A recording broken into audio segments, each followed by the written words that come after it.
Robin Hood heroes, killer gangsters, bit of both?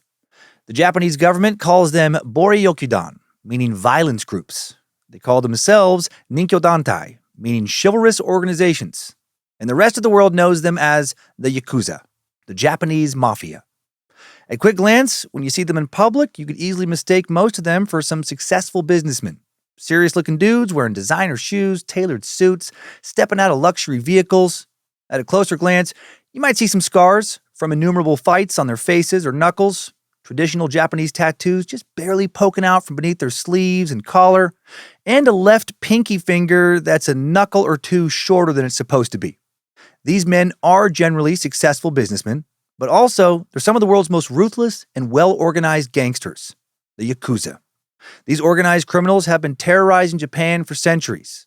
They're the bane of Japan's national police agency, but also, over their long and storied history, many Japanese have regarded them as champions of common everyday people. People traditionally ignored by Japan's law enforcement, people marginalized in Japan's highly stratified social hierarchy, working class folks whose businesses would have been harassed, their livelihoods destroyed were it not for the Yakuza's protection. Influenced by the ancient honor code of the samurai, the early Yakuza committed crimes against rivals and government enemies, but never the common people. For most of their history, joining the Yakuza meant joining an organization that requires loyalty until death, where punishments are swift and severe, and rivalries frequently turn deadly. Unlike the Italian Mafia, the Yakuza operate out in the open. They're even historically registered with the Japanese government as members of what everyone knows is a criminal enterprise. While membership is not outlawed, a lot of what the Yakuza do to make money definitely is. The Yakuza engage in extortion, blackmail, smuggling, sex work, drug trafficking, gambling, loan sharking, arms dealing, and more, and often take that money and launder it through owning legal businesses such as restaurants and bars, trucking and construction companies, talent agencies, taxis, factories, etc., etc. Japanese gang experts have estimated that at its peak in the 1960s, Yakuza membership was around 184,000 people.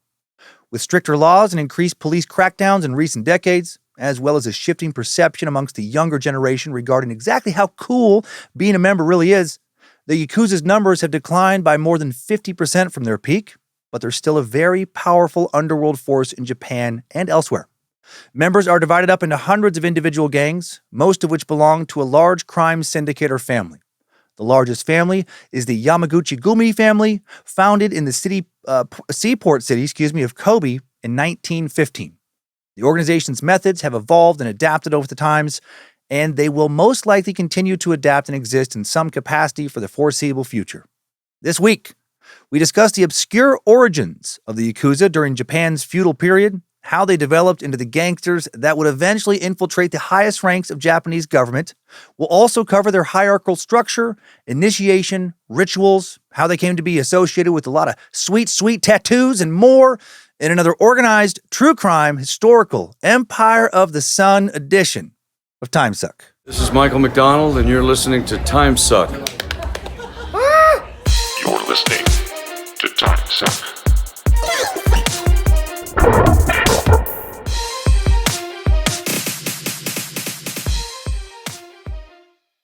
Happy Monday and welcome to the Cult of the Curious. I'm Dan Cummins, Suck Wizard, Devil's Lettuce Lover, Spiritual Existentialist, and you are listening to Timesuck.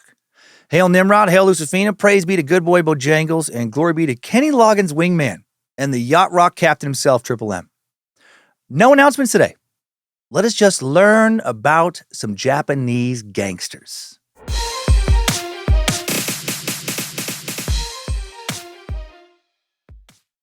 So how are we going to lay out today's information? No idea. After last week's existential episode, I just don't think it matters. Narrative structure? So subjective and arbitrary. Just a social construct. I'm not even sure what language I'll share today's info in. I mean, what even is language, really? Just this collection of sounds we've assigned meaning to, meaning that changes with time. Fucking words, right? What value do they have intrinsically? None.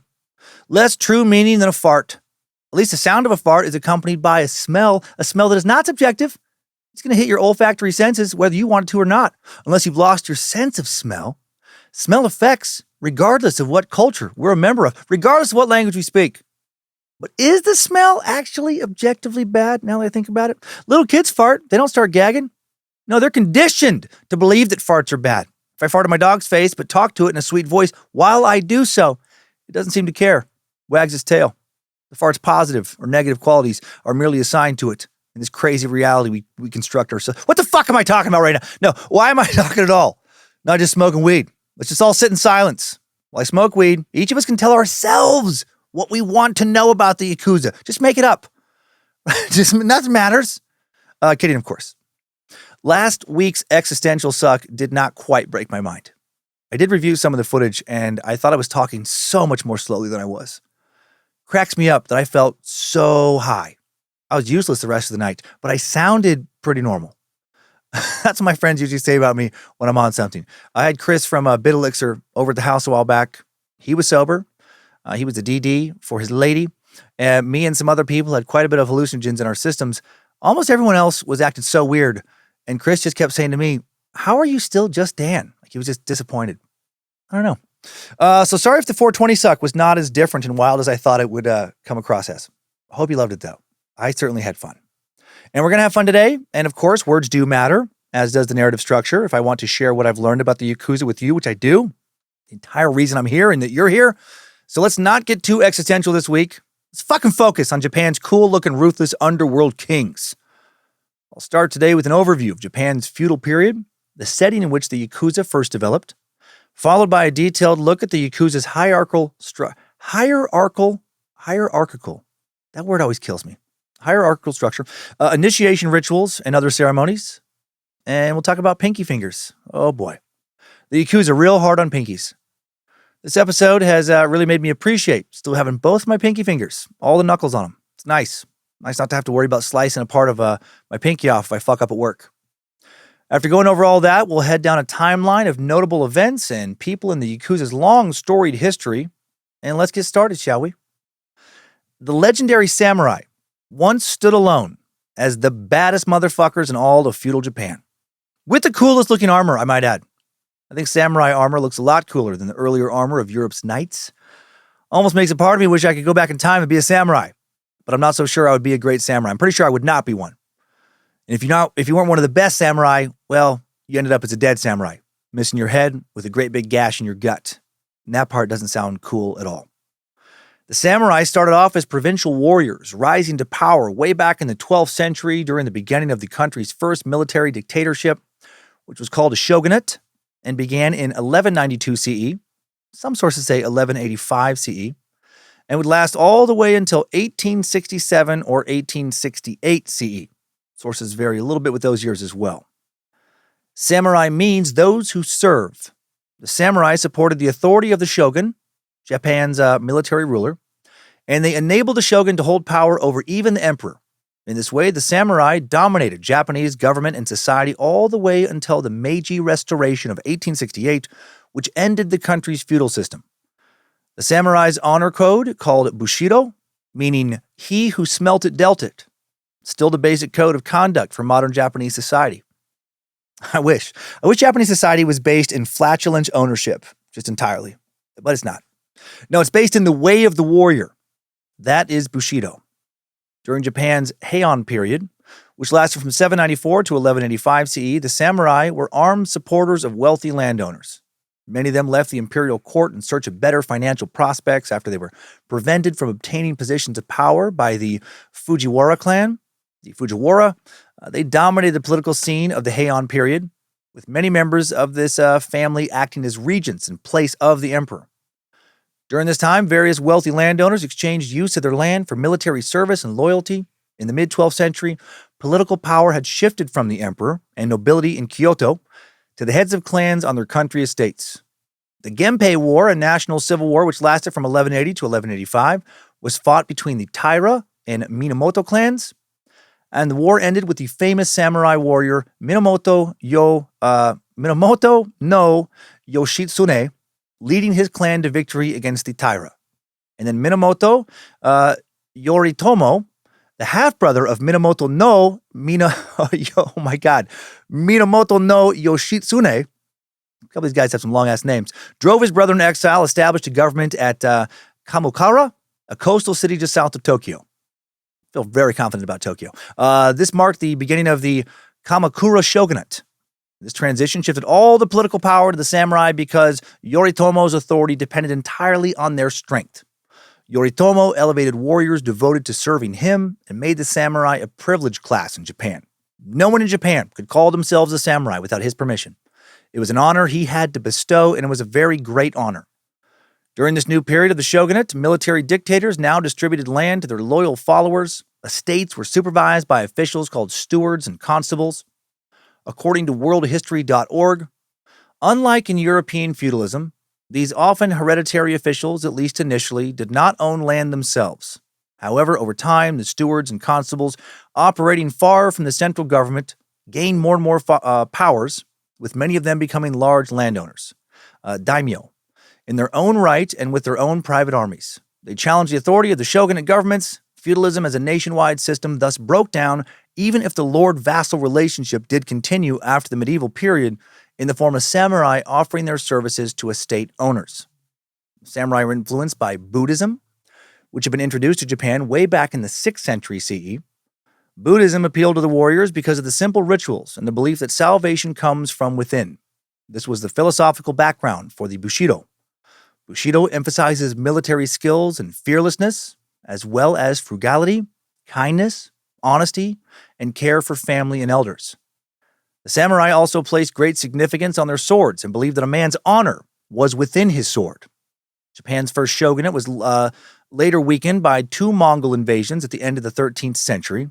Fucking Mongols, disrupting the balance of power all over Asia and much of Europe for centuries. Truly one of history's greatest disruptive forces. Oshigaka Takaoji, a warrior and statesman, used the chaos of these days to launch a massive rebellion. And the Ashikaga shogunate was thus born, based in Kyoto in 1336 CE.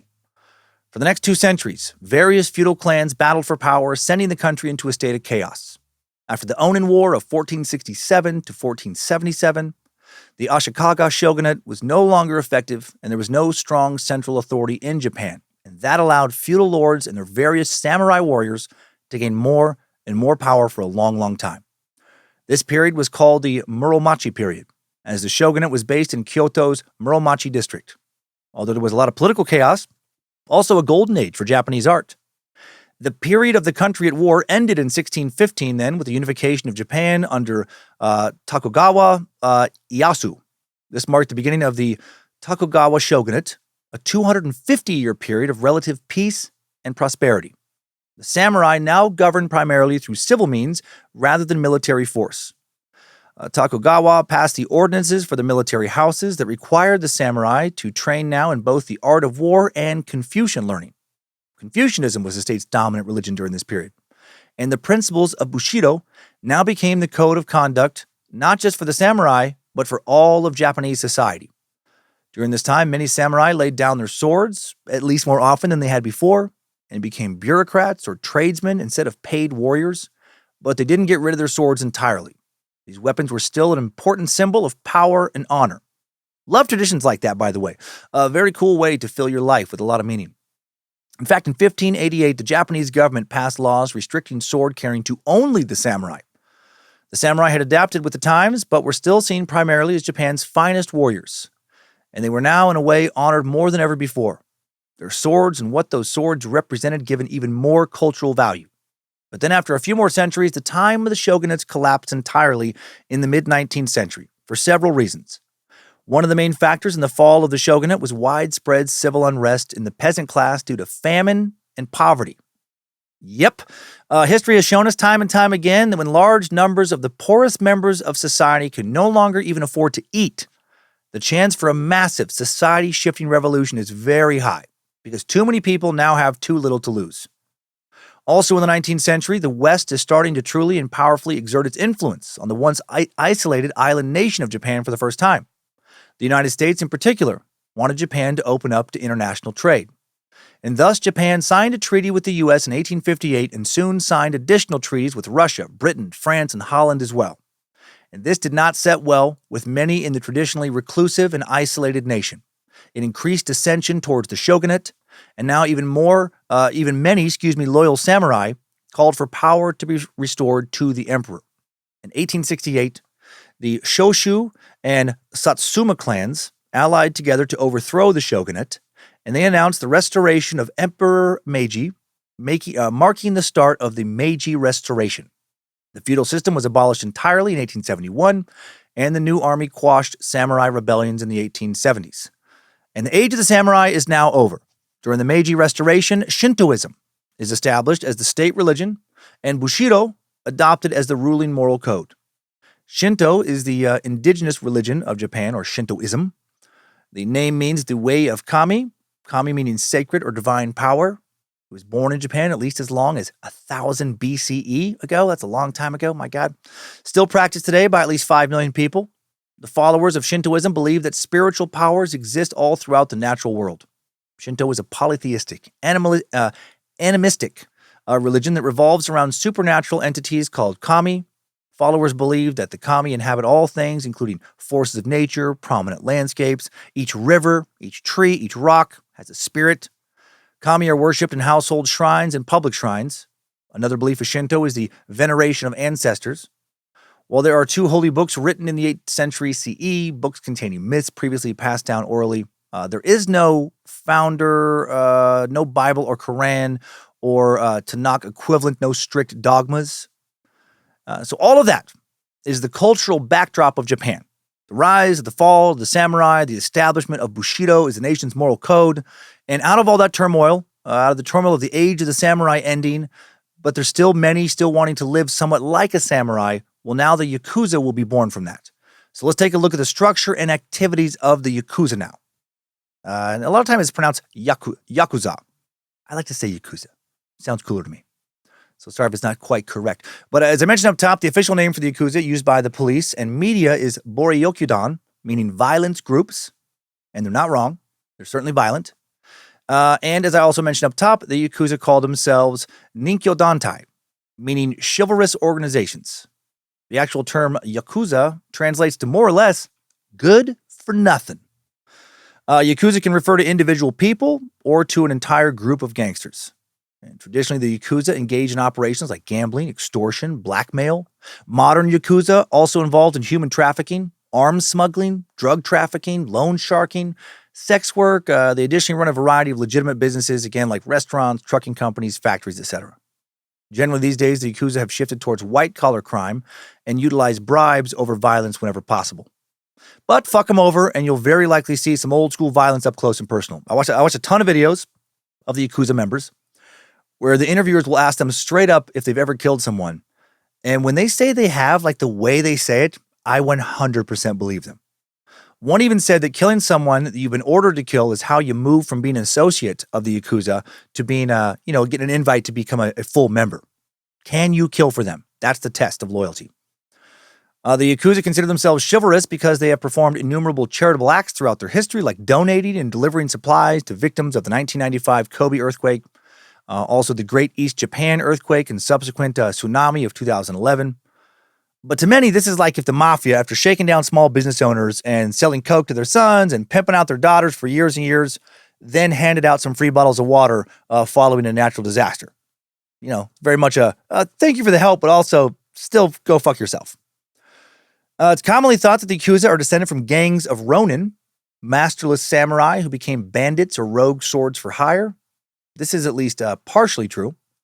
They're also descended from lower-level criminals, from grifters and gamblers from the feudal period. As I mentioned earlier, experts have estimated that at its peak in the 1960s, Yakuza membership was around 184,000. That's so many.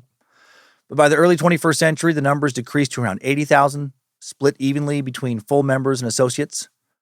Yakuza members are divided up into hundreds of gangs, most of which belong to one of 22 conglomerate groups also called families. I might refer to these families as clans sometimes as well from time to time. The largest family in the Yakuza is the Yamaguchi Gumi, which was founded in 1915. Other large prominent families include the Inaga Wakai, the Matsubakai, and the Sumi Yoshikai. And these families, widely known to Japanese law enforcement, it is technically not illegal to be a member of the Yakuza, and members do not often try and hide the fact that they are members from authorities. Yakuza are very open about membership, and until recent years, it was actually normal for their businesses and gang headquarters to have distinct markings or signage letting everyone know, including the police, yeah, this is a Yakuza enterprise. Also, of course, would let random citizens know. Many citizens would not mind at all. They view the Yakuza, still view them oftentimes as a necessary evil, a better alternative than what could rise up in their absence. Violent criminals, yes, but at least for the most part, criminals with a sense of honor, as hypocritical as that might sound. So how are these gangs structured? Well, according to Britannica, similar to that of the Italian Mafia, the Yakuza hierarchy is reminiscent of a family. The leader of any gang or conglomerate of Yakuza is known as the Oyuban, boss, literally parent status or father, and the followers are known as Koban, proteges or apprentices, literally child status. So there's the dad, there's the kids. The rigid hierarchy and discipline are usually matched by a right-wing, ultra-nationalistic ideology. The Oyuban is the godfather of the gang, again, the leader. The Oyuban gives advice, protection, and help, and in return receives the loyalty and service of the Koban, and of course the Koban do whatever he asks them to do to make all of them money. And if you fuck up, he also, of course, can dish out a lot of punishment or even have you killed. This relationship, minus the murder part, based on Japanese tradition. Back in feudal Japan, this Oyuban-Koban system was the basis for relationships between teachers and apprentices or lords and vassals. The Oyuban-Koban relationship also similar to relationships amongst family members in Japan's User patriarchal traditional culture, where the father holds nearly all the authority and has the power to choose both spouses and jobs for his kids. This type of authoritarian father-son dynamic created strong cohesion and devotion in the early days to the Yakuza. A sociologist named Hiroaki Iwai, an expert on criminal groups in Japan, wrote, "New Koban will be expected to act as bullets in fights with other gangs, standing in the front line, facing the guns and swords of the other side, risking his life. On occasion, he will take the blame and go to prison for a crime committed by his Oyuban." Also, just before I even say anything else, how fucking crazy if you were still in like a sword fight today. Because it still occasionally will happen over in Japan. Like these guys will fucking take a sword out. Like not often, but like swords will sometimes be used in fights. That's fucking wild to me. So very much like how things go down in the Mafia or really in any other violent organized criminal syndicate with these relationships. The following, some of the rankings within the Yakuza: president, supreme counselor, chief secretary, rodeo clown, chairman of executive committee, chairman of public morals committee, head of the liaison section, lead vocalist of an AC/DC cover band, head of public relations section, magician's assistant, and chairman of discipline committee. And these titles mimic, of course, the Japanese government, where there's also the lead vocalist of an AC/DC cover band, a magician's assistant, and a rodeo clown. I wish. Obviously, I added those 3 titles, but the rest, legit. Yakuza members typically call each other younger brother or elder brother, equal brother, elder sister, that kind of thing. Elder and younger refers to the order of entering the gang. The members' rank. Each equal brothers have the same rank. An elder sister is a title given to the Oyuban's wife. Underbosses are called wakagoshira. One way to move up in rank is the practice of chigiri, which means killing an individual on the orders of a superior. The killer will then go to prison, usually for 15 to 20 years, sometimes as high as 30 years, and is then granted a high rank when they're released. And that is a hell of a way to get a promotion. According to Kyoto Journal, in structure, ideology, ranking, Oyuban-Koban relationship, and other aspects, the Yakuza society resembles conventional Japanese society. Indeed, it seems to be a crystallized form of a system practiced in a milder way in numerous Japanese organizations and schools of art. The paternalistic structure, the surrogate family, the badges bearing the gang logo, the system of ranking, the business cards, and numerous other signs of belonging are shared by both straight and Yakuza societies. So very much, typical Japanese organization structure. Some Yakuza groups even publish a quarterly magazine that includes a foreword from the Oyuban. Funny. This could be something about the organization's philosophy or an essay about a particular topic like honor or perseverance. The magazine can also include photographs of rituals and parties, a symposium about the group's legitimate businesses, reports on relations with other organizations, nomination certificates, and other articles. Hearing about that for the first time, I immediately imagined some new magazine editor not understanding that this magazine should make the Yakuza look legitimate instead of an honest portrayal. And then he publishes a magazine full of pictures of like dead bodies of gang rivals and various enemies, nude photos of women recently kidnapped, forced into prostitution, stacks of cash, cocaine on a table from recently taking over a rival's drug turf, etc. Then he's, oh shit, whoops, sorry about that, guys. I forgot that our magazine's actually not supposed to portray things accurately. It's funny to me that they would just publish any kind of magazine. Very different from most organized criminal operations. The Yakuza's openness, part of what makes them distinct from, say, like the Italian Mafia. I mean, can you imagine an Italian Mafia family putting out a quarterly magazine about just what they've been up to, just on any level? Hey, everybody, it's Polly Breakfast Sausage Spinoli here, bringing you another edition of Forget About It, the quarterly quality publication of the Vincenzo crime family. This summer, Tito Birdclaws Albano just got his master's degree in fine arts while waiting to make parole in the Allen Correctional Facility in Pennsylvania. Way to go, Tito! Atta boy! In other good news, 4 members of the piece of shit rival Esposito crime family just completely fucking disappeared. Weird. From the Union Dry Dockyard in Hoboken, New Jersey. Ha! I wonder what happened to those fucking scumbags. I don't know. But I do know, when you start moving in on Lou Vincenzo's business opportunities, funny things happen. The odds of disappearing increase dramatically. Also heard those guys real scared about whatever happened to them. Maybe ended up in, I don't know, multiple pieces. All chopped up and shit. Stuffed into fucking barrels, dropped into the upper bay somewheres. How did I hear that? Forget about it. Don't even worry about it. Now I really want that publication to exist.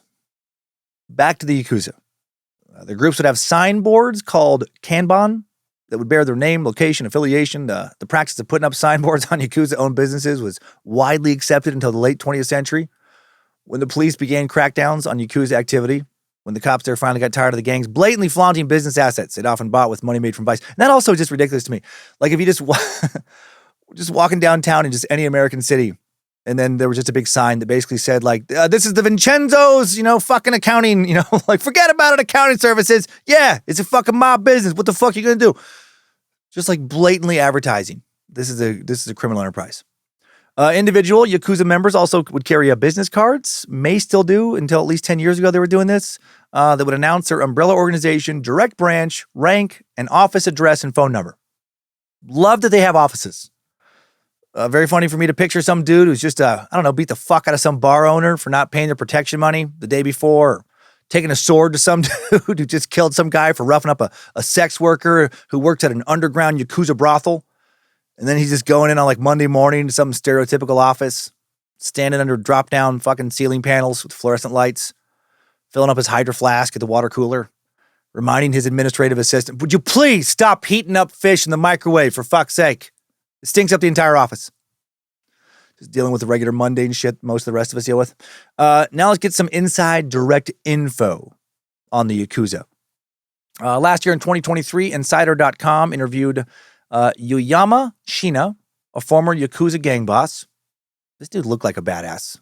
I watched his whole video.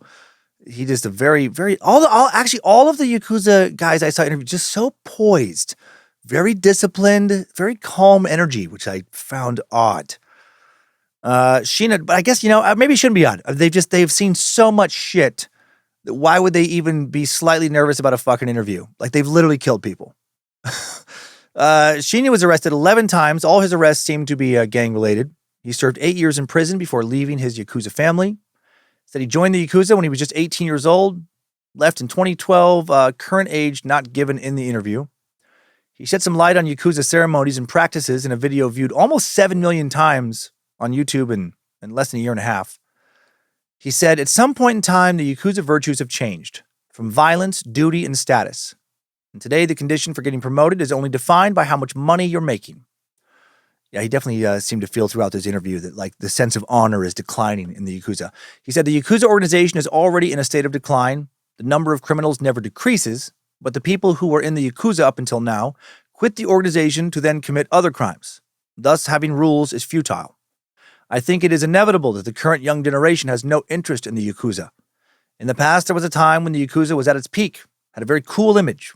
I believe there are people who are doing their best to keep living as a Yakuza, but there are more people who aren't living like a Yakuza. It's interesting, same amount of people per capita committing crime, as ever, but not as many wanted to join up with the gang full of, a lot of rigid tradition and rules. Shinya said he joined the Yakuza because he was working as a carpenter, developed heart and back problems, and I like how he phrases, said he wanted to start a career in finance. And so he became a loan shark. I guess technically that is a career in finance. Robbing banks, could also, I guess, qualify as a financial career. I work in finance. So could money laundering, printing counterfeit money. A lot of ways to work in finance. After starting his finance career, Shinya met his boss, was initiated into a Yakuza gang. In order to be initiated, you must participate in a ceremony, very special old ceremony called Sakazuki. You do this with the boss where you're given a cup filled with sake. The boss is given a cup filled with a lot more sake. Each drink 3 ceremonial sips, which signifies that you are an official subordinate of that particular boss. You will be loyal to him and only him for life, or until you are allowed to leave the ways of the Yakuza behind forever if you're allowed to leave. After your initiation, you must register your name with the organization. This means that the police will know your name and you are marked as an affiliate in their files. So funny to me that at least as recently as, a decade ago when this guy was still in the group, they didn't hide the fact at all that they were in a gang. Literally would register with the authorities. Yep, I'm a gangster. Not going to tell you exactly what type of criminal shit I'm going to get into other than I work in finance, wink, wink. Best of luck to you in regards to catching me. Probably not going to happen. Have a nice day. Authors David Kaplan, Alec Dubrow, elaborate on this ritual further in their book Yakuza, Japan's Criminal Underworld, one of the sources for this week's research. David Kaplan is an investigative journalist from Washington, D.C., the former director of the International Consortium of Investigative Journalists. So he's a big deal. He was also the chief investigative correspondent for U.S. News and World Report. Alec Dubrow, on the other hand, is a fucking idiot who can't spell his own name. But he's pretty good at drawing stick figures with crayons, and he is, most importantly, David's wife's little brother. And he was unemployed and needed something to do. No, I don't know. No, Alec wrote for Rolling Stone, another music publication to the 60s. He's also established. He's written hundreds of newspaper and magazine articles since, also scripts, speeches, reports, campaign materials, even comic books. These guys said that this ceremonial exchange of sake cups symbolizes a blood connection between gang members. Ceremony is often performed in front of a Shinto shrine. The amount of sake poured into the cup has significance. If participants are brother and brother, if they're equal amounts are poured into each cup. Maybe there's a ceremony where multiple people are being inducted at the same time. If the participants are younger brothers and older brothers, the older brother's cup is filled 6/10 full, younger brother's cup 4/10 full. If you're the fucking boss, you get a completely full cup to the brim.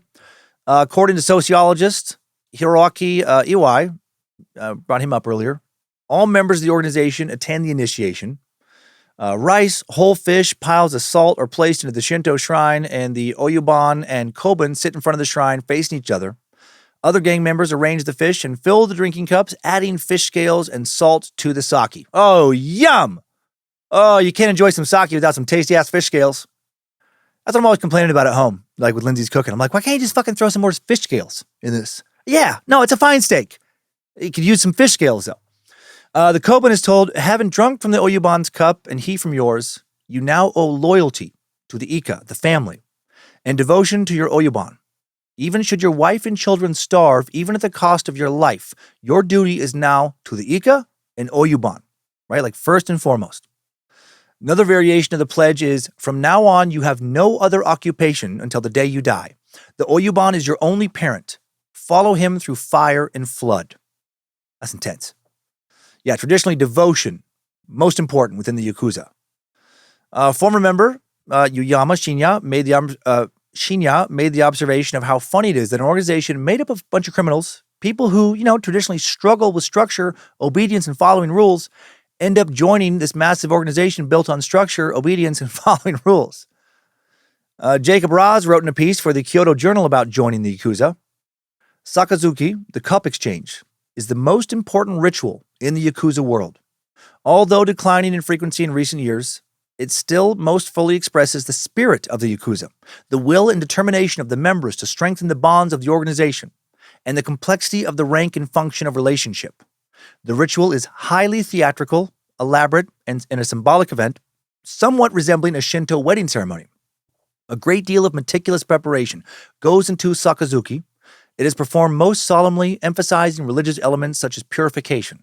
All participants use highly stylized language, otherwise unheard in these circles. The ritual was followed with a boisterous, licentious feast. In between, there is a visit to the local hot spring, where elaborate full-body tattoos are exposed to both fellow members and the occasional straight customers, to the great anxiety of the latter.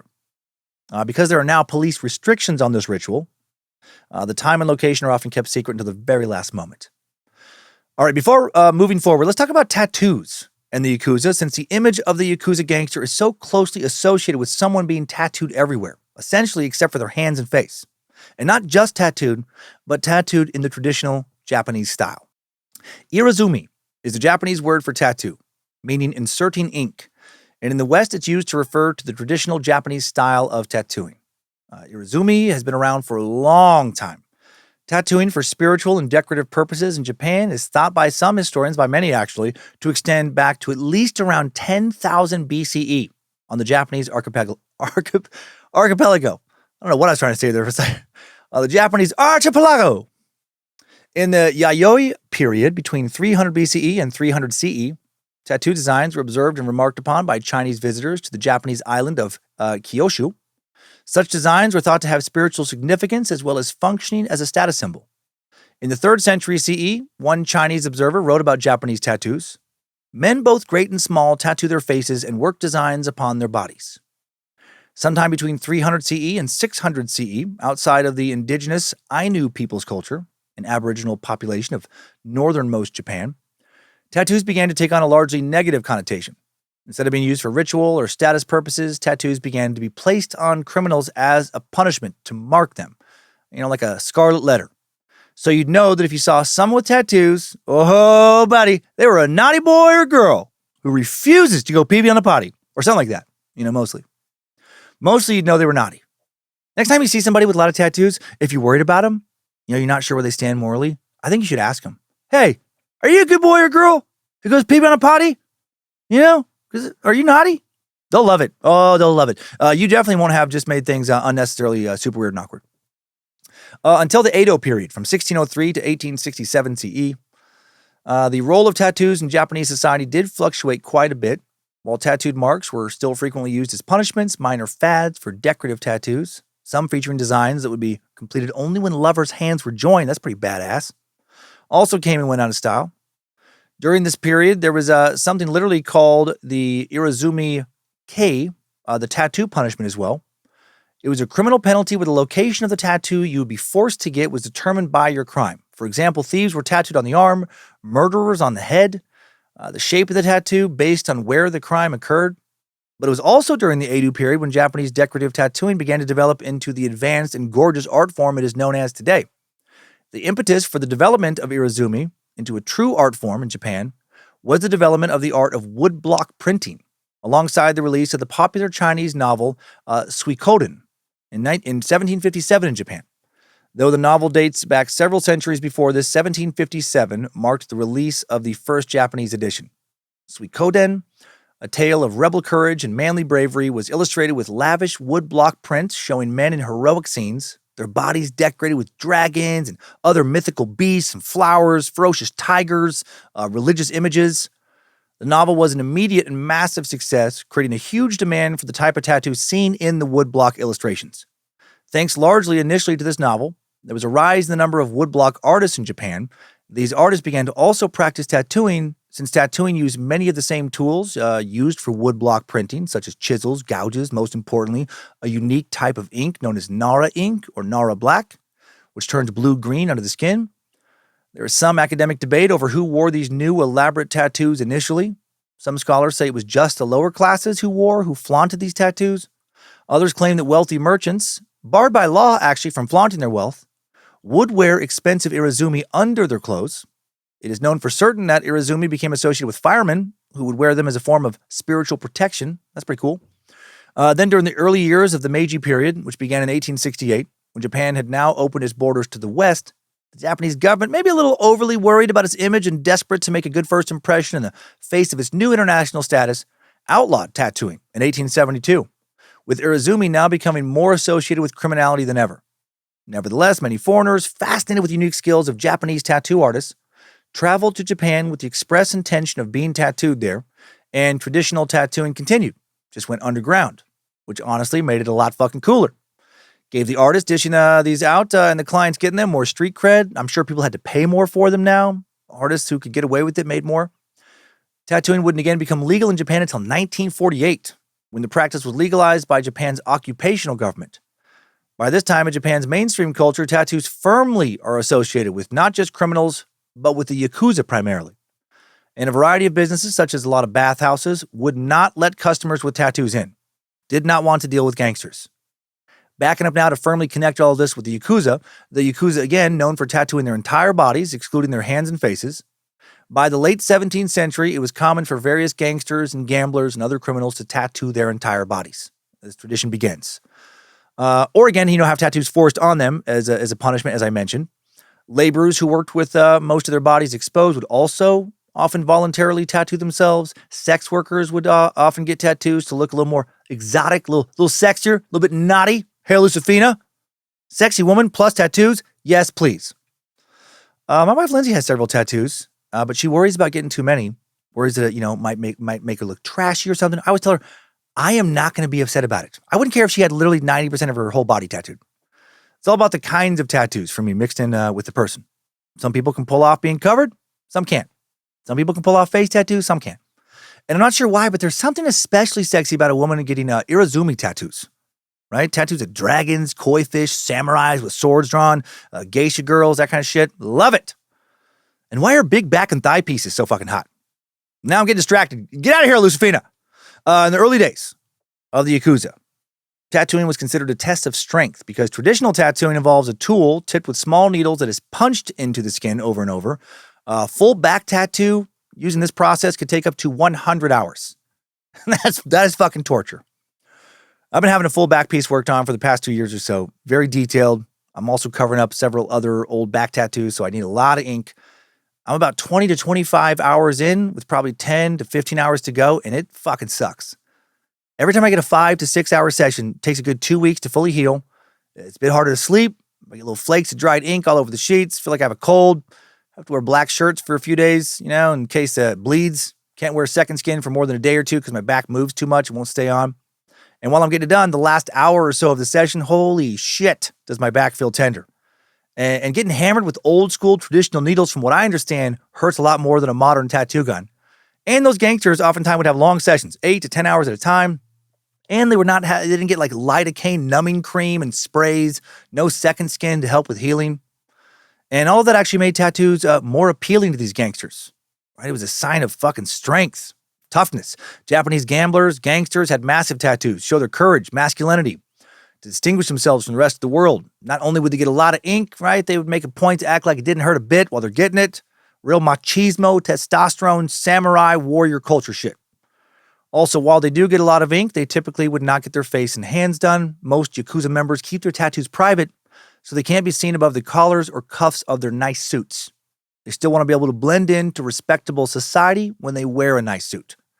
Which reminds me of Batman randomly, but kind of in reverse. Like if you saw Bruce Wayne during the day, you'd never think he was one of the baddest motherfuckers in Gotham City. Like a real ass kicker. You'd just think he was a wealthy businessman, which he also was. But then he puts on the bat suit, starts laying down the pain on some fools. He's a whole new dude, living with these dual personas. Similarly, if you saw a member of the Yakuza out and about, especially a high-ranking member, you would just think they were a successful and wealthy businessman. Pulling up in a Bentley or whatever, wearing a tailored Armani suit. But they take off that suit, they got a different kind of suit on underneath that's all gangster. One that reminds you they're not only good with money, they're good with violence. These gangsters do occasionally show their ink off at public baths or beaches, which signifies their membership to everyone around them. Probably makes a lot of fucking people nervous. 2017, Vice spoke with Yoshiro Nakano, a.k.a. Horiyoshi III, a Yokohama-based full-body tattoo artist and legend in the Japanese tattoo world, and a dude who's done a lot of work on a lot of high-ranking members of the Yakuza. And Horiyoshi said, well, actually a lot of shit that somewhat contradicts what most articles will say on the history of and meaning of traditional Japanese tattoos and their association with the underworld. He said, in Japan, these symbols hold deep connotations. Criminality doesn't interest us. Neither does plastic imitation. Or excuse me, neither does plastic intimidation. Not sure what he means by that. We don't get tattoos to show off masculinity. A lot of our designs contain a scene from a story. If you wear the symbol of punishment as a tattoo, it's not cool because it means you got arrested for something small. In the Edo period, if you committed a serious crime, you would have your head cut off. It's weird talking about what's cool when we talk about crime. He also touched on why some people conceal their tattoos, saying tattoo culture in Japan is still taboo. But that's why the culture is beautiful. Fireflies can only be seen at night. Their beauty is only visible at night. It isn't appreciated in daylight. When something becomes a fashion, it isn't fascinating anymore. In Western culture, it might just be fashion or trendy. But in Japan, we appreciate tattoos you can't see. And that's why we think they're beautiful, because it's hidden. Japanese culture is about being in the shadows. That's some dope-ass quotes. I love the line, fireflies can only be seen at night. Maybe that's why I think certain tattoos on certain women are so sexy, right? Not everybody gets to see them. At least not all of them. There's some fun mystery there. Something special about being shown something like a hidden, beautiful design. Maybe that's part of why I think Yakuza dudes with their tattoos look so badass. Right? There's some fun mystery there with, what they're covering up. All right, I think that kind of covers the association between tattoos and the Yakuza well enough. So let's move on. But I do highly suggest just Google these traditional Japanese tattoos. Oh my gosh, I can't remember now. I've said it a bunch of times. I have to scroll back through my notes to remember the actual word you got to put in there. Oh my God, why is it so far up there in my notes that I said? I started scrolling and I didn't think this would take so long. There we go. Irizumi. It's Irezumi. Just take a little look online on your phone or whatever, and they are just beautiful tattoos. Really, really cool designs, like the traditional style, the artists over in Japan who do them the best. I mean, yeah, they just look fucking incredible. Okay, I think I'm about caught up now with where I was when I tried to jump back there quickly and didn't do that. Referring back to the interview with former member Yoyama Shina, let's learn more about daily interactions between lower-level gangsters and their crime bosses. Shina said, basically, when meeting the boss, the door to his house is always open. Sometimes you would just walk in through the door when you wish, while in other cases, you can be summoned to come. Members usually meet with their boss either once a week or once a month to report on different matters. Members are also expected to speak to their supervisors on the phone once in the morning and once in the evening to confirm they haven't been arrested and that they accomplished whatever task they were assigned that day. The head chief then passes this info on to the gang chief. It is unforgivable to disobey the gang chief, but it does happen, and there are punishments that serve as a form of forgiveness and allow a member to maintain their position in the gang. According to Shinya, the boss will occasionally discipline subordinates in a manner of their choosing. His particular boss had a short temper, and he said if he used drugs or he did something else that was forbidden, he would get the shit kicked out of him. The punishment most associated with the Yakuza is a practice called yobitsume. Yeah, yobitsume. A way to redeem oneself by cutting off part of the pinky finger on your left hand. Very specific punishment. If you watch a video of a bunch of Yakuza or look at photos online of Yakuza, pay attention to their hands, their left hand specifically. See how many of them are missing a part of their pinky finger. It's fucking crazy. This tradition comes from the time when samurai regularly carried katana swords, the pinky very important for maintaining control of the sword. So removing the pinky represents a loss of control. Shinya carried out yobitsume on himself after he lied to his gang boss. He felt so guilty that he cut off part of his pinky finger. Like, he didn't even get caught. He just did it he just did it before he got caught, or in case he got caught. Cut off part of his pinky finger down to the first knuckle, brought in that little bit of his finger to his boss, all wrapped up in cloth as an apology. Only 20 years old at the time. Shinya said there are two types of pain. It hurts when you're told by your superiors to cut it off. But it doesn't hurt when you feel bad about something and cut it off yourself, because there's a lot of adrenaline kicking in from the remorse you feel by having to bring them your finger. I think it would hurt both ways personally. I'm guessing if I did it myself, because I felt bad, it would still hurt. But okay. Shinya said that some bosses keep the severed fingers of the men working for them beneath them in their offices, or like the men working beneath them in their offices. Will keep them in freezers, keep in altars, bury them sometimes under trees near a Shinto shrine. Keeping fucking severed fingertips in the office is wild. Imagine going in for a meeting with your boss and they have a jar of rotting fingertips on their desk. That would add a lot of extra stress to performance reviews. Hey, dude. Just nods over towards the pinky jar. I really need you to step it up on the Remington project. It finishes on time, right? Comprende? Or, just makes a little slicey motion on his pinky with what looks like a very sharp knife. If a member commits another serious infraction, the second joint of the pinky will now need to be amputated. After that, the top of another finger gets cut off. And if you have no fingers left to slice, well, that'll never happen. Because if you have to keep lopping off fingers, you clearly fucking suck. Being a gang member. You see a Yakuza dude missing several fingers, that guy has a hard time not fucking up. That guy's forgetful. He's about to be out of the gang. Yobitsume is the last step before a member is kicked out of the gang. One 1993 survey by the Japanese government found that 45% of Yakuza members at that time had severed finger joints, and that 15% performed the act at least twice. Essentially, half of these dudes had chopped off a part of a finger. Also, big drop from guys who cut off one fingertip to guys who cut off more than that. That goes to show how effective this is, right? You have to cut off a part of your finger as opposed to just saying like, oh, sorry about that.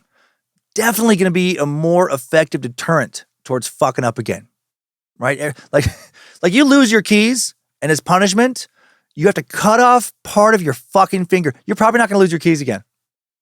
Every time you look at your hand, go to grab something, you're like, God damn it, I can't ever lose my keys again. Holy shit.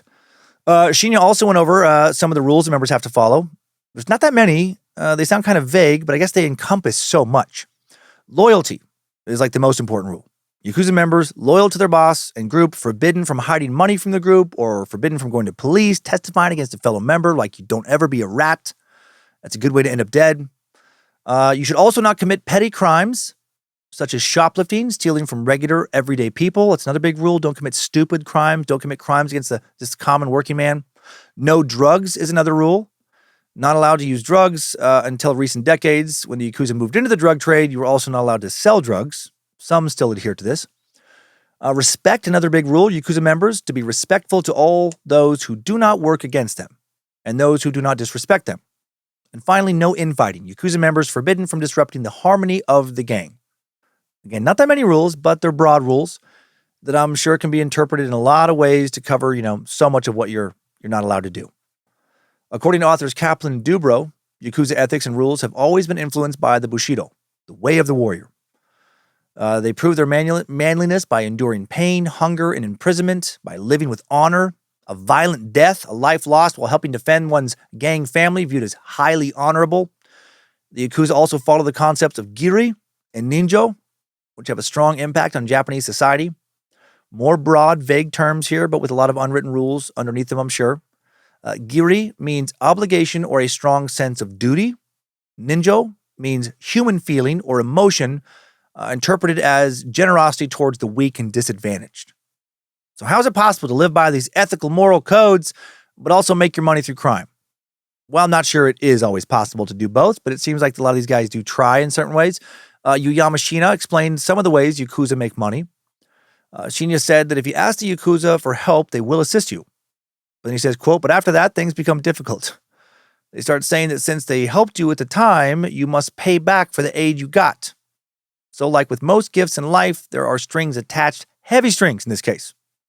Some people will try to disappear without paying the Yakuza back. It doesn't sound like it works out real well for them most of the time. Shinya claimed that in his gang, this one dude who ran away without paying his debts was later found. And then for his punishment, he was sold as a slave for 3 million yen, about 20,000 US, sent to a different country where his master was able to do whatever the fuck he wanted to him. Yikes. Jesus.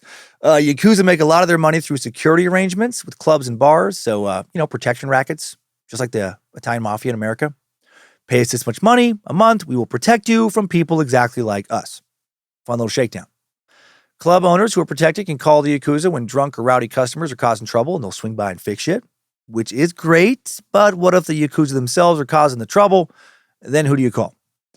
This income stream avenue has dried up more in recent years as the police have become more active in protecting small businesses and fighting back against the Yakuza. This is just very recent. The most profitable industry now is trafficking drugs, but some Yakuza gangs still won't do this due to a tradition of staying away from drugs.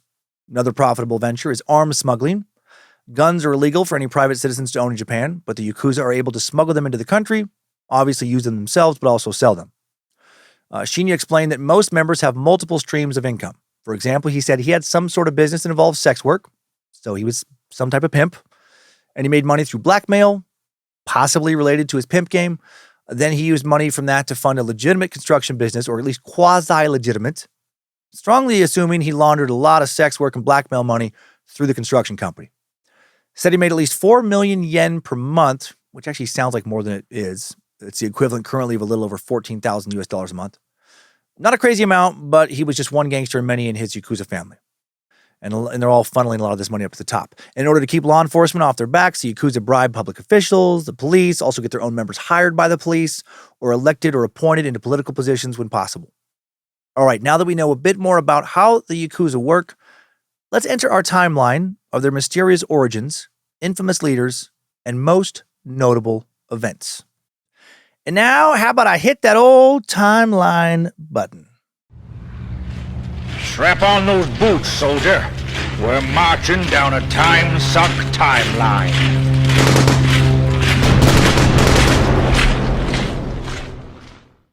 It is commonly accepted that the Yakuza originated during the early years of the Edo period, a period which began in 1603.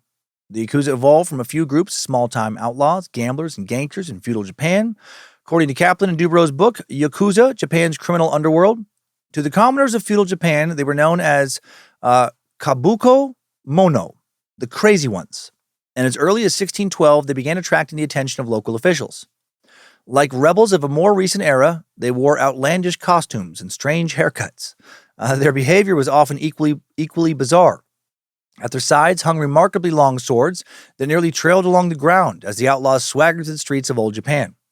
Terrorizing the defenseless townspeople almost at will, these outlaws were not above using them to practice tujigiri, a hideous rite in which a samurai would waylay a passerby just to test out a new blade.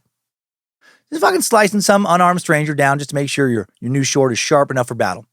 That is cold-blooded and ridiculous. And I think we talked about that in the samurai episode I did a while back. Imagine losing your dad that way. Wait, what? How did your dad die? Some guy just testing a new sword out. He's walking by carrying a basket of apples and dad just got his head chopped off. I mean, at least he didn't die in vain, I guess. I heard the guy was, super happy about how sharp his new sword was. The kabuko mono were the crime gangs of medieval Japan. They were also called hatamoto yako, meaning the servants of the shogun. They called themselves things like the All Gods Gang. They swore loyalty to their group over their own families, right? Very typical gang mentality. In the 17th century, during the peaceful Tokugawa shogunate, up to 500,000 samurai were unemployed and restless. Not a good combo for a samurai. Many of them joined the merchant class, settled in large villages in Osaka, Tokyo, and Nagoya. Many of the kabuko mono, the crazy ones, were once samurai. They were caught within a rigid medieval society about to enter a 200-year period of self-imposed isolation, with few opportunities beyond those offered by street fighting, robbery, and terror. A samurai without a job was nothing new. During their heyday, the Ronin faced the same struggle. Before the Tokugawa period, some Ronin became bandits after their lords were defeated in battle. They looted as they traveled the countryside, were normally taken in by another feudal lord's army. Now, outlaw gangs developed during these generally peaceful times for samurai who could not adapt to a regular civilian life. According again to authors Kaplan and Dubro, the Yakuza are more closely related to the Machiyako, and who were once enemies, of the Hatamoto Yako. Kaplan and Dubro wrote, these were bands of young townsmen who, as fear and resentment grew, formed to fend off the increasing attacks of the Hatamoto Yako. At times, they sported the same odd habits as their opponents, but their leaders were often of a different stock. They were clerks, shopkeepers, innkeepers, artisans. Others were laborers rounded up by local construction bosses, including a good many homeless wanderers and stray samurai. Like the gangs of today, the Machiyako were adept at gambling and developed a close relationship with their leaders that may have well been a precedent for the tightly organized Yakuza. The townspeople supported the Machiyaku and were pleased to see them standing up to these roaming, fucking random sword-cutting down people, rebel samurai. Both Yako groups then later disappeared after numerous crackdowns by the shogunate government. For example, a branch of the All Gods Gang in Tokyo came to an end in 1868 when officials rounded up 300 members and had them all quickly executed. Shit, that is a very efficient way to get rid of a big gang quick. Just kill them all. The Machiyaku became folk heroes in Japanese history. Robin Hood associations are mostly due to portrayals from the 18th century, where they were viewed as chivalrous commoners. The Yakuza are also closely associated with two groups of people from this era, the Tekiya, street peddlers, and the Bakuto, gamblers. Some members of the Japanese police force still use these terms to classify the Yakuza. The Tekiya and Bakuto were often poor, landless people who did not quite fit in with the rest of Japanese society. Each group had an area of control stuck to it, which meant there wasn't much conflict between the two. The Bakuto operated gambling establishments along Japan's highways and in towns, and the Tekiya worked in town markets and fairs. Origins of the Tekiya are pretty obscure. They were first called Yashi, which connotes banditry, meaning it's possible they evolved from the Ronin outlaws of the countryside. The most widely accepted theory is connected to the patron god Shino, a Chinese god of agriculture that discovered medicine to help the sick and the poor. According to this legend, the Yashi were groups of medicine peddlers, but the name was applied to different kinds of peddlers then, later on. By the mid-1700s, the Tekiya formed gangs for mutual interest and protection.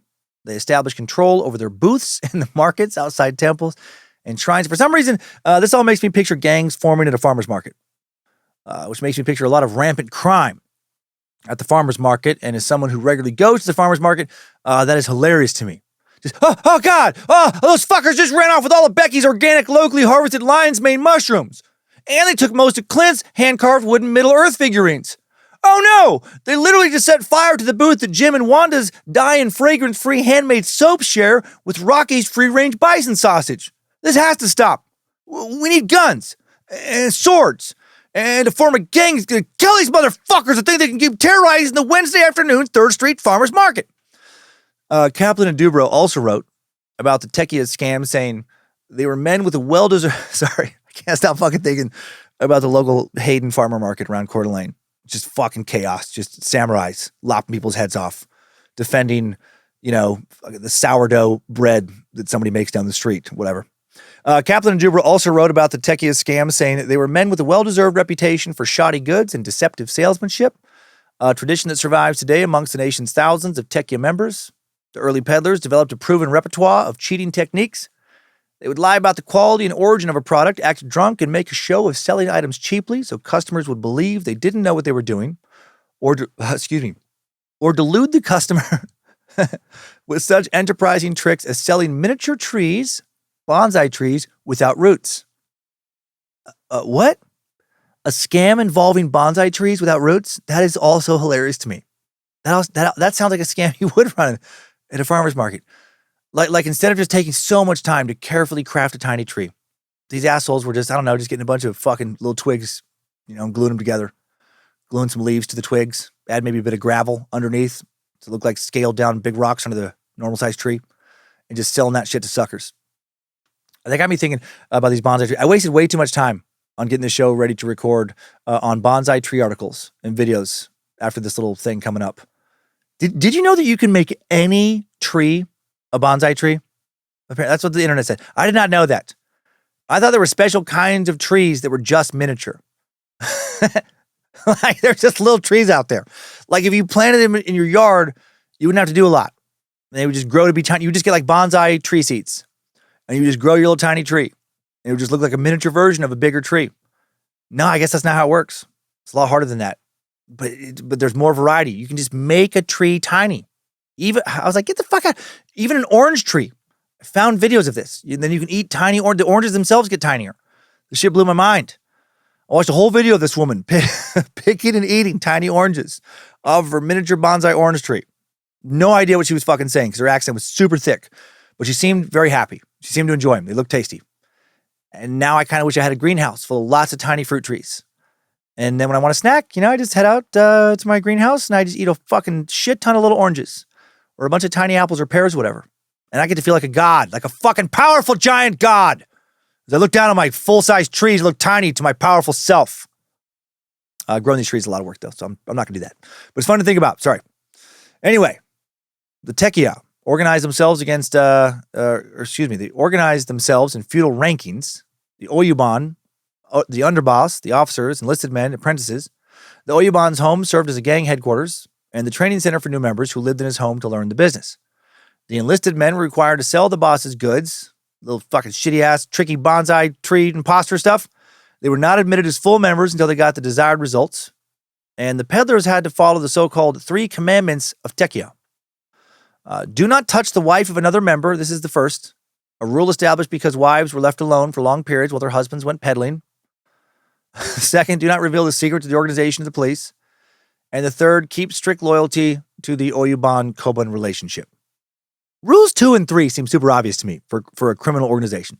Don't rat us out to the police. Yeah, sure. Stay true to the group. Yeah. First rule cracks me up, though. Clearly, a lot of fucking other dudes' wives was a problem. It was going on for that rule to need to be included. Just goddamn it, Takashi, seriously? Now you fucked Sugi's wife and Tetsuya's wife? God damn it. Well, sir, technically, there's no rule against it. Well, now there's a rule. Now I have 3 rules, you fucking idiot. No wife fuck. That's rule number 1 now. God, you're lucky. You're very good at growing lots of tiny plum trees full of delicious grape-sized plums. I'd fucking kill you right now. The Oyuban controlled the allocation of stalls at the markets, the availability of certain goods. They collected rents, protection money, paid the fee to the temple or shrine, kept the difference. The Tekia also demanded payments from other peddlers to open up stalls. You're not gonna sell that sourdough here unless you give me fucking 100 yen, whatever. They stole from or assaulted those who refused to pay. The Tekia did fight. They would fight over territory, but in general, the different bosses cooperated with one another. The Tekia's work, mostly legal, and from 1735 to 1740, feudal authorities granted them official recognition. In an effort to reduce fraud, the government appointed several Oyuban as supervisors, even gave them a surname and 2 swords, which gave them equivalent status to a samurai. Pretty badass. This recognition and the rapid growth of towns in the 18th century allowed Tekia to expand.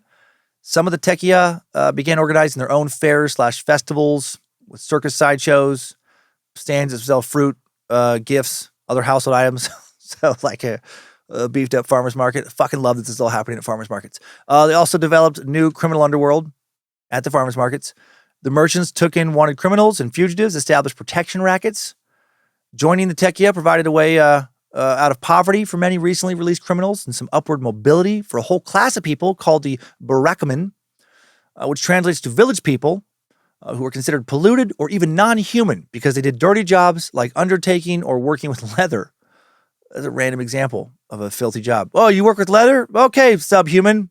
Fucking get out of here, you monster. Legal discrimination against Barakumen ended in 1871, but Japanese society's derogatory view of them continues actually to this day. So weird. Let's now shift focus to the Bakuto. The first gambling gangs were recruited by government officials and local bosses under the Tokugawa administration, who were responsible for irrigation and construction. They were required to pay the workers, but in an effort to get some of their money back, they hired outlaws, laborers, and farmers to gamble with those workers. So they would pay the workers, and then, to have some gamblers, hustle their workers to get the money they just paid the workers back. According to Kaplan and Dubrow, the hired gamblers gradually began attracting misfit merchant and artisans, as well as Japanese of higher status such as samurai and sumo wrestlers. Oh, hell yeah. Getting fucking samurai, you got sumo wrestlers, you got the farmers market people, you got these fucking con artist gamblers all hanging out in the same space. As they organized into disciplined bands, these early gamblers found their niche among the nation's great trunk roads, where their colorful lives formed the basis for countless tales of old Japan. Criminologist Kanehiro Yoshino called the Bakuto the kernel of organized crime groups in Japan. The Bakuto set up gambling houses along the highways, which were often frequented by wealthy noblemen who got their asses hustled. It was inside these gambling houses that the word Yakuza was created. Kaplan and Dubrow discussed the origin of the word Yakuza in their book, writing, according to the most widely held belief, the term derives from the worst possible score in the card game Hanafuda, the flower cards. 3 cards are dealt per player in the game, and the last digit of their total counts as the number of their hand. Therefore, with a hand of 20, the worst score, one's total is 0. Among the losing combinations, a sequence of 8, 9, 3, or in Japanese, Yakuza. The losing combination of Yakuza came to be used widely amongst the early gambling gangs to denote something useless. It was later applied to the gamblers themselves to mean they were useless to society. They were born to lose. I'm a fucking rebel, Dottie. For years, the word was limited to the Bakuto gangs.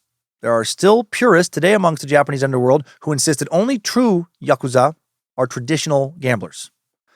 As the 20th century progressed, however, the word gradually received wide use by the general public as a name for Bakuto, Tekiya, and a host of other organized crime groups in Japan. And before moving forward, I should add that Kaplan and Dubrow fucked up a little bit about at least one thing. The Hanafuda is a type of playing card, but a bit smaller than Western playing cards with a flowery design on the back. But that's not the game. They're very pretty. The name of the actual Japanese card game from which the word Yakuza comes from is Oichu Kabu. Oichu Kabu. Okay, now that we know the etymology of the word, back to the Bakuto. Like the Tekiya, the Bakuto had their own code of conduct, followed the Oyuban Koban system. Promotions within the ranks were based on performances during fights, gambling skills, loyalty to the Oyuban. Those who showed cowardice, disobeyed the rules, or revealed gang secrets were killed or kicked out. Some of the worst offenses a member could commit were rape or petty theft. Weird that those were looked on equally, or at least they seem to be. This one source. Bob, you stole Mrs. Anderson's garden gnomes. And for that serious crime, you are banished, never to return to our gang. And Johnny, you held down Mrs. Anderson and violently raped her, which is just as bad as what Bob did. You too are banished. Once a member was banished, the Oyuban informed other groups that the individual was no longer welcome, which meant he couldn't even join other bands. That tradition still practiced today. When you're kicked out of the Yakuza, you're generally done with that life forever. No other gang is likely to take you. At least no other gang affiliated with the Yakuza. You have a stain of dishonor upon you. The Bakuto were the ones to introduce Yobitsume, that fucking crazy severing of the top joint of the pinkie on the left hand as a penance. As mentioned, Yobitsume made it difficult to grasp a sword for self-defense, which made the member more dependent on their Oyuban for protection. The finger-cutting practice eventually spread over to the Tekiya and other criminal groups. Also, the Bakuto took this pinky chopping ritual from the brothels of Edo, where women would voluntarily snip off their pinkies to prove devotion to their true loves. Oof. How bad would that suck to do that? And then the guy's like, oh, shit, this is aki-waki. Oh man, I don't feel that way about you. Maybe you can glue back on. Don't cry, you can glue back on. I have a cousin who's really good at making fake bonsai trees. They can probably help you. The Bakuto also were the ones to first adopt the tradition of tattooing their bodies, which the Tekiya then followed. Now let's get personal. Let's meet one of the most famous Yakuza members of all time, a folk hero in Japan. Arguably Japan's most famous gangster ever, a man named Shimisho no Hirocho, was born in the early 19th century. Hirocho was the son of a sailor. He was born on a very special day, Japanese 1st, 1820 to be exact, in the seaport of Shimishu, which lies along the Tokaido Highway between Tokyo and Yokohama. His birth date is interesting because in traditional Japanese culture, it was commonly believed for a long time that baby boys born on New Year's Day would grow up to have one of two fates, and only one of two fates. They would either be wildly successful, heroic men or despicable villains of the worst kind. Nothing in between. Hirocho would kind of grow up to be both, though. Hirocho's father bought into this weird, superstitious belief so fully he decided he didn't want to take the risk of having a shameful outlaw for his son, and he gave his son up for adoption to a wealthy, clearly less superstitious relative. Hirocho was reportedly a terror as a boy, but then as a young teen, he calmed down, started learning the family rice business. Then Hirocho's adoptive father died when he was 16, and he inherited the family business. And he worked as a rice merchant until the age of 20. According to legend, one day he discovered a monk standing in his doorway. The monk warned him he was going to die before he turned 26. That's weird. That's a weird thing to happen. There's a lot of weird shit going on in Japan. I wish we had a little more info about this part of the story. Who the fuck is this crazy-ass monk? Why would anyone listen to his weird ass? Did he knock on every door he passed? Tell everyone he spoke with when they were going to die? That was just his thing? Would he just say that out the gate? No. Hello, how are you doing? No, can I use your bathroom? No, you just opened up the door and some motherfucker wearing a robe was like, 32! You're dying at 32? Ah, fuck! Get out of here, death monk! Go on, get! Yeah. Was anyone keeping track of his predictions? Doing any fact-checking? Was he really a monk or just a lunatic with a monk costume on? Right? Do you know he's out there wandering around and eventually he's going to come and tell your fate? Can you bargain with him? Can you ask him to extend your life expectancy in exchange for you not killing him on the spot? For whatever reason, Hirocho believed this weirdo, according to legends, and decided that if his life was going to be short, he wanted to make the most of it. He was bored with his career selling rice. He wanted to change, which I get. selling rice feels boring. Sounds boring. Sounds like a boring job. Maybe it's lucrative, but probably a little boring. So he joins up with some gamblers in Shimisho. Hirocho eventually leaves his wife and family business behind for good with his new life here. He spends the next 3 years just traveling, just fucking wandering around the country, earning a reputation as a fighter, mediator, leader. When he returns to Shimisho, organizes his own gang now, made up of so-called street toughs, construction workers, and ronin. At its peak, his gang will have 600 members. Hirocho will have influence over 8 coastal stations, from the Fuji River near Tokyo to the Oi River near Kyoto. And during a time of a lot of police corruption, his men act as law enforcement. Hirocho and his gang are regarded as honorable men who protect the common people from the samurai and their feudal lords. The height of Hirocho's power occurs at the end of the Tokugawa shogunate. Nobles and merchants wanted to change. Their displeasure was heightened by the shogun's decision to open up the country to Western trading. On top of this, peasants were rebelling against the oppressive regime. There was a movement on both sides to install the emperor as a head of state once again. Hirocho sided with the nobles and peasants, which was the right decision. He became a powerful leader during the early Meiji Restoration and promoted national improvements in farming, fishing, and city development. Also continued running his gambling operations and established a prison, and had his gangsters keep law and order. Even started one of the first English schools in the country. Hirocho then died in 1893 at the age of 73. Mad Monk was way off. Thousands of people still visit his grave every year, and he reportedly has a Shinto shrine at the base of Mount Fuji. Walking nobly on both sides of the law, Hirocho embodies the old values of the Yakuza. The Yakuza then experienced a major shift in the late 19th century, along with the rest of Japan, during the start of the Meiji Restoration. During the Meiji Restoration, all the pent-up commercial and intellectual power of Japan would be released, and the Japanese would perform their first economic miracle, breaking away the last bonds of feudalism and swiftly transforming their country into an industrial power. By the turn of the 20th century, Japan was a fully modern society with a population of 45 million people.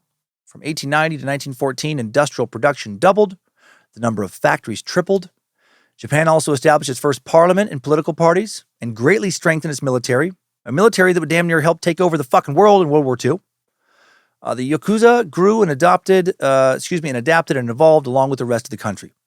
Gambling was still one of their main sources of income, but the Meiji Restoration brought more police crackdowns on gambling, and many bosses started now to go into legitimate businesses, often as fronts for gambling, and the Yakuza started paying off the police. Gangs also began organizing laborers for construction jobs in large cities, recruiting dock workers in the nation's ports, just like the Mafia in America. The Yakuza would use labor unions for everything from extortion, bribery, and embezzlement to price fixing and kickbacks. You can skim a lot of money off the top of a big construction project. And if you control the ports, it's a hell of a lot easier to import illicit materials like various drugs and guns. In the later 19th and early 20th centuries, Bakuto gamblers retreated into underground gambling rings, while the Tekiya thrived because their profession was legal. They're still running those farmers markets, baby. Growing number of Yakuza families developed close ties with government officials as they knew that working with rather than against the government was the key to success. A spirit of ultra-nationalism amongst the Yakuza began to show itself in the 1880s. The movement originated in Kyushu, the southernmost of Japan's 4 major islands. At this time, Kyushu was a poor fishing and coal mining region and also home to a large community of former samurai. Politicians who didn't support the Meiji Restoration appealed to the ex-warriors disgust with the new regime. The city of Fukuoka, there we go, was a hotspot for anti-government sentiments at the time and became the center of militarism and patriotism. One legendary Yakuza, an ultra-nationalistic gangster, got his start in Fukuoka, a man named Toyama Mitsuru. He was one of the first in Japan to combine organized crime and politics. Toyama was born in 1855, third son of an obscure poor samurai family. Grew up in poverty, sold sweet potatoes on the streets, described as a street-smart teen who idolized the samurai. He became interested in politics in his early 20s. He participated in one of the last samurai uprisings and was sentenced to 3 years in jail. When he was released, he joined a nationalist group called the Pride and Patriotism Society, where he developed a small following. Kaplan and Dubrow wrote about him, saying, Toyama took to the streets and set about organizing the listless toughs of Fukuoka. His men became both a disciplined workforce and a tough fighting force used to keep labor unrest at a minimum. in the region's coal mines. Toyama was another Robin Hood figure amongst the Yakuza, known for handing out money in the streets literally, earned him the nickname Emperor of the Slums, also earned him the respect of local politicians who wanted to capitalize on his popularity with the poor. Toyama used his newfound power to found the Dark Ocean Society, aka Genyosha, in 1881. The Genyosha was a federation of nationalist societies that would be the forerunner of Japan's modern secret societies and patriotic groups. The articles of the group's charter required members to revere the emperor, love and respect the nation, and defend the people's rights. Toyama created a patriotic social order that attracted former samurai. His federation became a paramilitary force for nationalistic politicians, utilizing terror, blackmail, and assassinations to get their way. Toyama's followers worked as bodyguards for government officials and used violent persuasion to influence politicians. At the same time, some members of the Dark Ocean Society worked as skilled laborers and were members of unions affiliated with the society. They believed they were high-class gangsters different from Tekiya and Bakuto. Genyosha agents were sent to China, Korea, Manchuria as spies. They operated schools to train children in their ultra-nationalistic beliefs. Genyosha agents studied martial arts, language, spying techniques. They later formed the basis of Japan's intelligence network before World War II. Toyama's men were used to subdue political unrest, intimidate political candidates and voters, suppress laborers, and punish citizens. Toyama used the money he earned to start his campaign of terror and assassination aimed at achieving a new social order in Japan. Fuckers were powerful. The Genyosha once threw a bomb into the carriage of a foreign minister, stabbed a liberal politician, and murdered one of the Meiji's best statesmen. When Japan held a national election in 1892, the Genyosha made sure to insert themselves into it heavily. This was the first large-scale cooperation between the right wing and the underworld. Toyama called on a gang leader in Kumamoto, who sent him 300 men as reinforcements. The gangsters joined with the local police, who were mobilized by the Minister of Home Affairs to harass political opponents and, dissident voters. As written by Kaplan and Dubrow, the result was the bloodiest election in Japanese history, with scores dead and hundreds wounded. Genyosha, for its part, stated openly in its official account that the purpose of the Fukuoka campaign was to uproot all democratic and liberal organizations in the region. And by uproot, they mean beat and kill enough of these folks for the rest of the people to fall in line. Right? Voter and political intimidation at its finest. The Genyosha even participated in the Japanese invasion of Korea. In 1895, Japan's Minister of War asked the society to create a pretext for soldiers to move into the country. And so a squad of assassins infiltrated the palace, murdered the Korean queen. Following her death, Korea's government was filled now with Japanese loyalists. Ultranationalism became a part of Japan's political landscape, and hundreds of secret societies were now modeled after the Dark Ocean Society. Some societies were supported by wealthy elite, but others used gambling, sex work, protection rackets, street peddling, blackmail, and control of labor recruiting to earn money. The societies adopted the Oyuban Koban tradition, just like the Tekiya and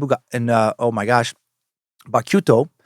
The Tekiya and Bakuto bosses were also attracted to the secret societies, and this blurred the lines between gangsters and ultra-nationalist conservative politicians, or just business people. The Yakuza were similar to nationalist groups in several ways. They valued power, resented foreigners, liberalism and socialism, romanticized the past, followed the beliefs of Shinto, and deified the emperor. Toyama's big achievement was the creation of the first national federation of gangsters in 1919, the Great Japan National Essence Society.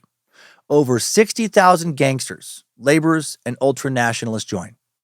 The federation was led by Japan's Minister of Home Affairs, Takehiro Tokinami, with Toyama as his chief advisor. They had the support of the Home Ministry, the police, the military. They became the paramilitary arm of Seiyukai, one of two dominant political parties at the time.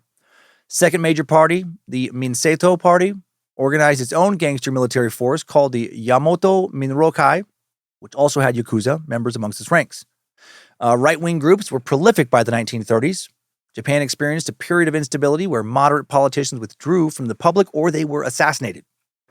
From 1930 to the end of World War II, there were 29 assassination-related incidents involving the right, including coups by military officers and attacks on politicians and industrialists. Toyama's power grew more in the 1930s.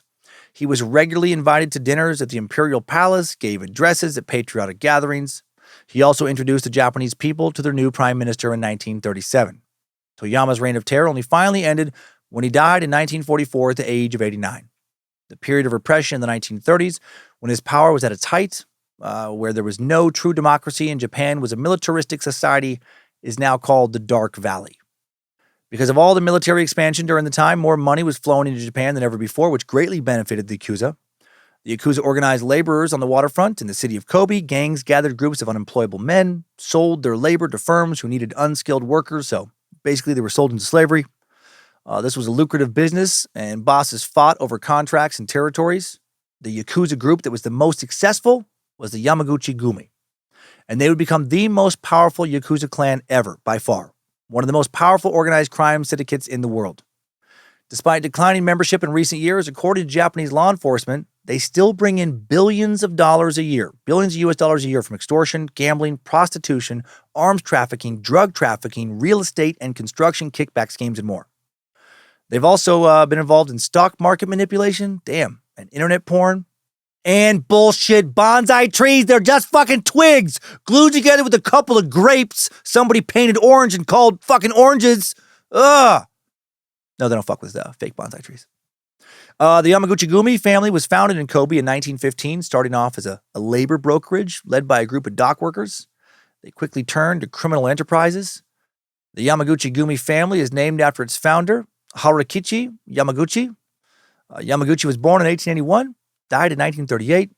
He would actually only serve as a leader of the family for its first decade, 1915 to 1925. The Yamaguchi Gumi started off as a small Yakuza organization, but at one point, they had over 10,000 members, divided into around 500 different bands.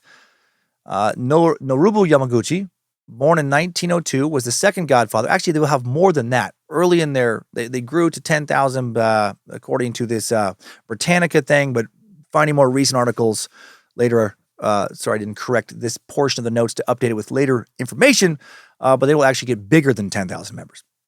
Noburo Yamaguchi, born in 1902, was the second godfather of the Yamaguchi Gumi family. The son of Harukichi Yamaguchi succeeded his father upon his retirement in 1925. He remained in leadership until his death, October 4th, 1942, and then was succeeded by his protege. This is a very famous Japanese gangster, Kazuo Taoka, who transformed the Yamaguchi Gumi from a small group of local gangsters into a national crime syndicate. Kazuo Taoka, comparable to the U.S. Mafia's Al Capone, took over the gang after World War II ended, would eventually become known as the godfather of all godfathers in Japan. Kazuo Taoka, born in a small village on the island of Shikaku, March 28, 1913. His parents were farmers, but Taoka was orphaned at an early age and then sent to work in a shipyard in Kobe. At the age of 14, he began associated with members of Nobuo Yamaguchi's gang. He left school, served as an apprentice for 9 years, running errands, waiting on Yamaguchi, beating the shit out of people. Slowly but surely, he rose through the ranks, managed to keep his fingers intact. He earned a fearsome reputation as a fighter. He was called Kuma, which means bear, because his signature move, I guess, was to claw your fucking eyes out.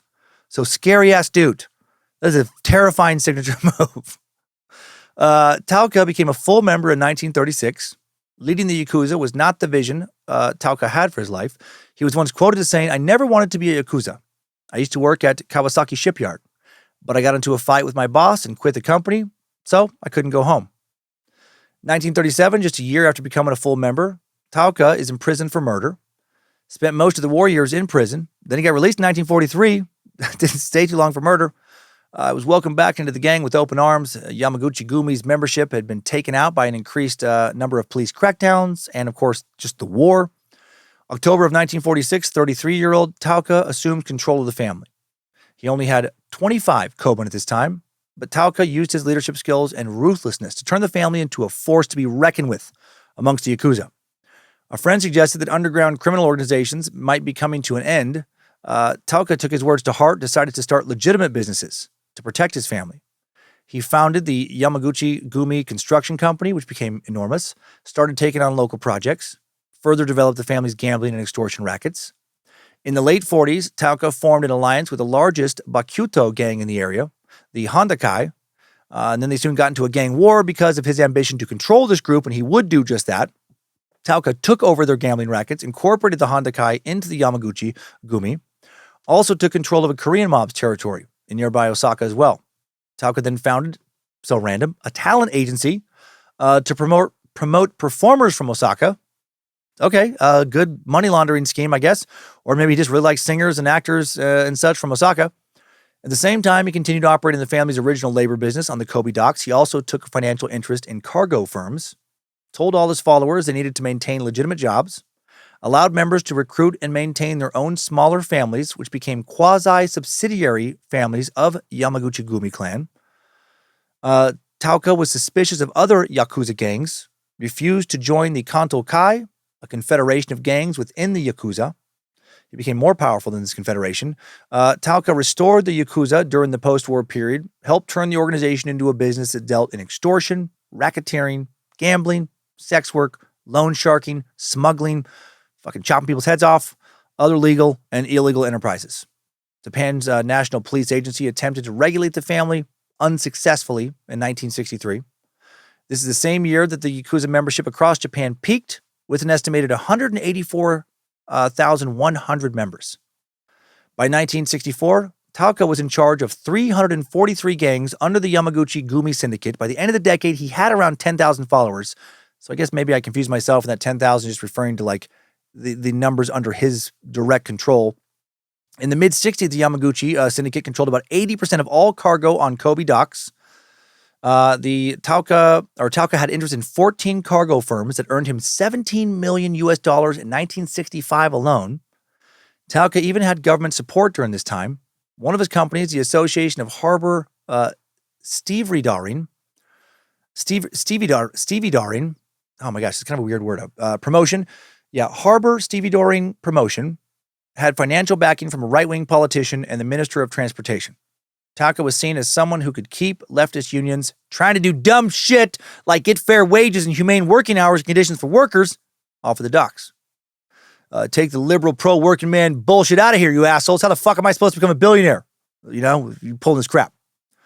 Police were still trying to bring him and his clan down in 1966. Tauka was indicted on 5 counts, including blackmail, but he doesn't really get in prison for long. In 1972, Tauka, worried about the growing power of law enforcement, forms an alliance now between the Yamaguchi-gumi and the Inagawa Kai, the third largest Yakuza family.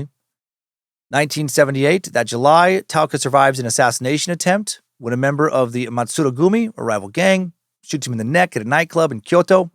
Took a fucking shot to the neck at the age of 65 like a champ. Just shook that shit off. Tauka survived, and the assassin was found dead in the woods near Kobe weeks later. So he probably had an accident. Probably just fell down and hurt himself.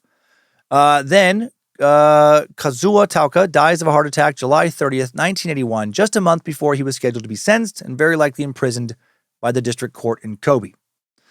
Tauka's underboss and chosen successor, Kenichi Yamamoto, was in prison at the time of his death in the absence of a selected Oyuban. Tauka's wife, Fumiko, fills the leadership role while the gang waits out Yamamoto's prison sentence. But then Yamamoto dies of liver failure just a few months later, in early 1982. Now the top lieutenants can't come to an immediate decision about the new leader. 1984, a council of 8 bosses chooses a man named Masahisa Takenaka as the new Oyuban. This insults Hiroshi Yamamoto, as he had been the acting boss until the election. He now decides to leave the Yamaguchi-gumi clan. 18 lieutenants, over 3,000 soldiers follow him. Yamamoto forms a gang called the Ichiwakai. The two groups then begin a feud that turns into an all-out gang war, January 26, 1985, when the Ichiwakai assassinated the Masachisa. The members of the Ichiwakai assassinate Masahisa Takenaka. Yamamoto sends a team of hitmen now to the home of Takenaka's girlfriend, Takenaka, his underboss, and one other member, shot down while waiting for an elevator. The Yamaichi feud lasts from 1985 to 1989. The new acting boss of the Yamaguchi-gumi, Kazuo Nakanishi, and his underboss, Yoshinori Watanabe, vowed to get revenge. 36 Yakuza members are killed, many more wounded, in approximately 220 gun battles. Some local papers actually kept scorecards with the latest body counts on both sides of the war. In 1985, several members of the Yamaguchi-gumi are arrested in Hawaii for trying to smuggle in 100 pistols, 5 machine guns, and a rocket launcher back to Japan. Fucking rocket launcher. Nice! Excellent intimidation weapon. Even if you miss, they're still like, Jesus Christ, they got a rocket launcher? Yamaguchi-gumi technically came out on top in this war, but lost many top leaders in various police crackdowns and just, taking bullets. With the help of the neutral Inagawakai family, the two sides finally reach a peace accord in 1989, and the defectors are allowed to rejoin the Yamaguchi-gumi. Hiroshi Yamamoto, former leader of the Ichiwakai, retires at the end of the war. Underboss Yoshinori Watanabe made the fifth boss of the Yamaguchi-gumi. Watanabe now led a faction called the Yamakin-gumi, which had 2,000 members. The Yamakin-gumi, the most powerful faction of the Yamaguchi-gumi until 2005, when another faction called the Kodokai seized power. All this battling. Kodokai, now led by 82-year-old Kenichi Shinoda, a.k.a. Tsukasa Shinobu. He's the sixth and current leader of the Yamaguchi-gumi. Shinoda joined the Yakuza in 1962. He's originally part of the Hirota-gumi faction based in Nagoya. After the group disbanded in 1984, he founds the Kodokai. Kodokai grows quickly, establishes branches in 18 prefectures. In 2005, Shinoda began serving a 6-year sentence for gun possession charge he received back in 1997. By the late 20th century, Yakuza membership is now decreasing drastically. 1991, only 63,800 full members, 27,200 quasi-members. The Yakuza were reduced to less than half of their numbers from the 60s.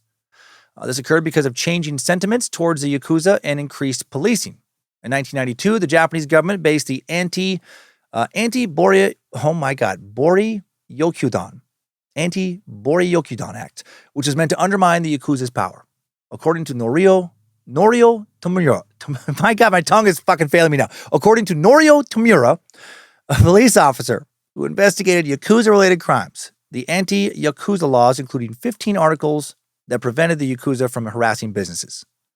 The laws allowed severe penalties for racketeering, loan sharking, and blackmail. Another law now prevented money laundering. Fucking weird. A lot of these laws didn't already exist, but whatever.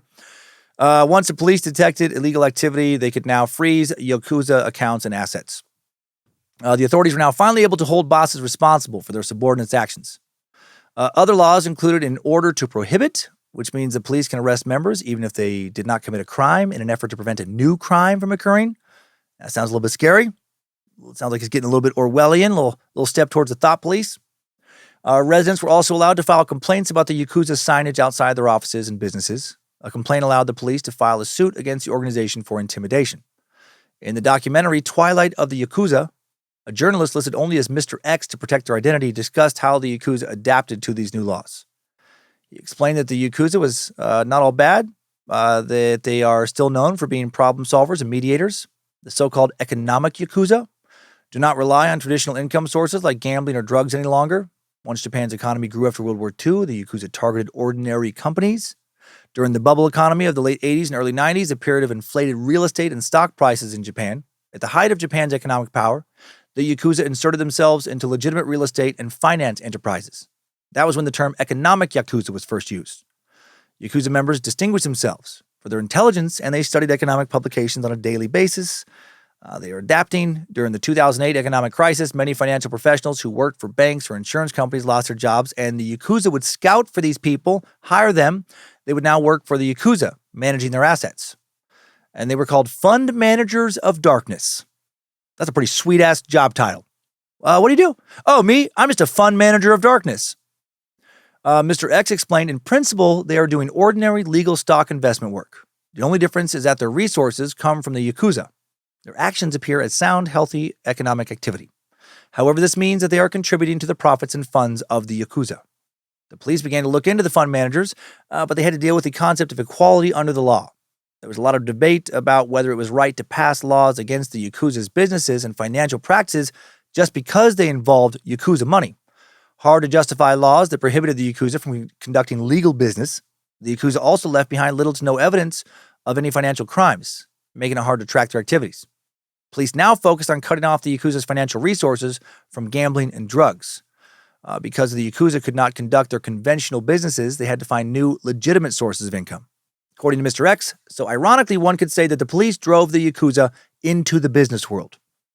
Now the police fear that the Yakuza will take gambling and other illegal activities even further underground, similar to the Italian Mafia, which will make them harder to control. The National Police Agency found that in 2012, 1 in 5 Japanese companies now fell victim to Yakuza extortion schemes. 1 in 5.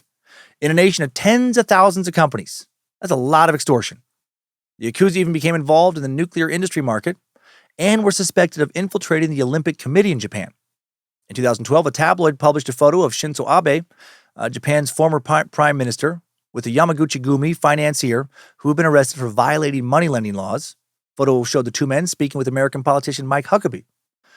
Photo taken in 2008, a year after Abe resigned. It was published before his re-election, and Abe denied, of course, having connections to the Yakuza. The recently assassinated Abe, not the only high-profile figure to face a Yakuza scandal in recent years. In early 2015, Japan's Minister of Education heavily scrutinized for receiving political donations from a Yamaguchi-gumi company, and he eventually returned those donations, only because he was exposed. The Yamaguchi-gumi family was shaken up by an attempted rebellion in 2008 when former gang boss Tadamasa Goto led an insurrection after he was dismissed for insubordination. Oyuban Kenichi Shinoda had forbade the sale and use of drugs, which were among the activities he viewed as dishonorable. This, of course, made some members angry, and they were deprived of that income. The Yamaguchi-gumi banished 10 other bosses who sided with Tadamasa Goto and split his organization into two groups. That year, news also came out that Goto made a deal with the FBI to get a visa to travel to the U.S. to obtain a liver transplant. Goto and his son traveled to the U.S. May 18, 2001. Goto was in his late 50s at that time, suffering from hepatitis C, worried it would become cancer. Japan had an extreme shortage of organ donors at the time, which led many sick people to travel abroad for treatment. The surgeon who treated Goto was Dr. Ronald W. Bushitel. Why am I saying his name with the Japanese pronunciation now? My brain is just going on autopilot. Bushitel. Dr. Ronald W. Bushitel? No, Bushitel, executive chairman of UCLA's surgery department. Bushitel also performed liver transplants on 3 other men who were banned from entering the U.S. because of criminal records and suspected affiliation with Japanese organized crime. So he's got a little racket with these guys. Surgeries took place between 2000 and 2004 during a time of organ scarcity. During those years, over 100 patients died awaiting liver transplants in the LA area per the LA Times. Bushitel issued a statement saying, "As a surgeon, it is not my role to pass moral judgment on the patients who seek my care. If one of my patients, domestic or international, were in a situation that could be life-threatening, of course I would do everything in my power to assure that they would receive proper care. I consider that to be part of my responsibility and obligation as a physician. But also, how much did they fucking pay you under the table to get that transplant? $1 million? $5 million? 10? 1,000 tiny orange trees?" U.S. transplant rules do not prohibit hospitals from performing transplants on foreign patients or those with criminal histories. I'd never even thought of that before. If you're like a really good surgeon, like the money you could make under the table, just treating, some, I don't know, fucking warlord from overseas is going to die. He wants to fly over to sneak into your country. It's like, okay, for, I don't know, $10 million, I'll help you. The FBI helped Tadamasa Goto get a visa in exchange for leads on illegal activity in Japan, but the FBI did not arrange the surgery. Apparently, Goto did not provide much useful information to them. After the transplant, he was barred from re-entering the U.S., but he continued to receive medical care from Bushitel in Japan. Bushitel also evaluated Goto in prison in 2006 when he was arrested for real estate fraud. Oh, this guy's definitely like getting paid crazy money to do all this shit.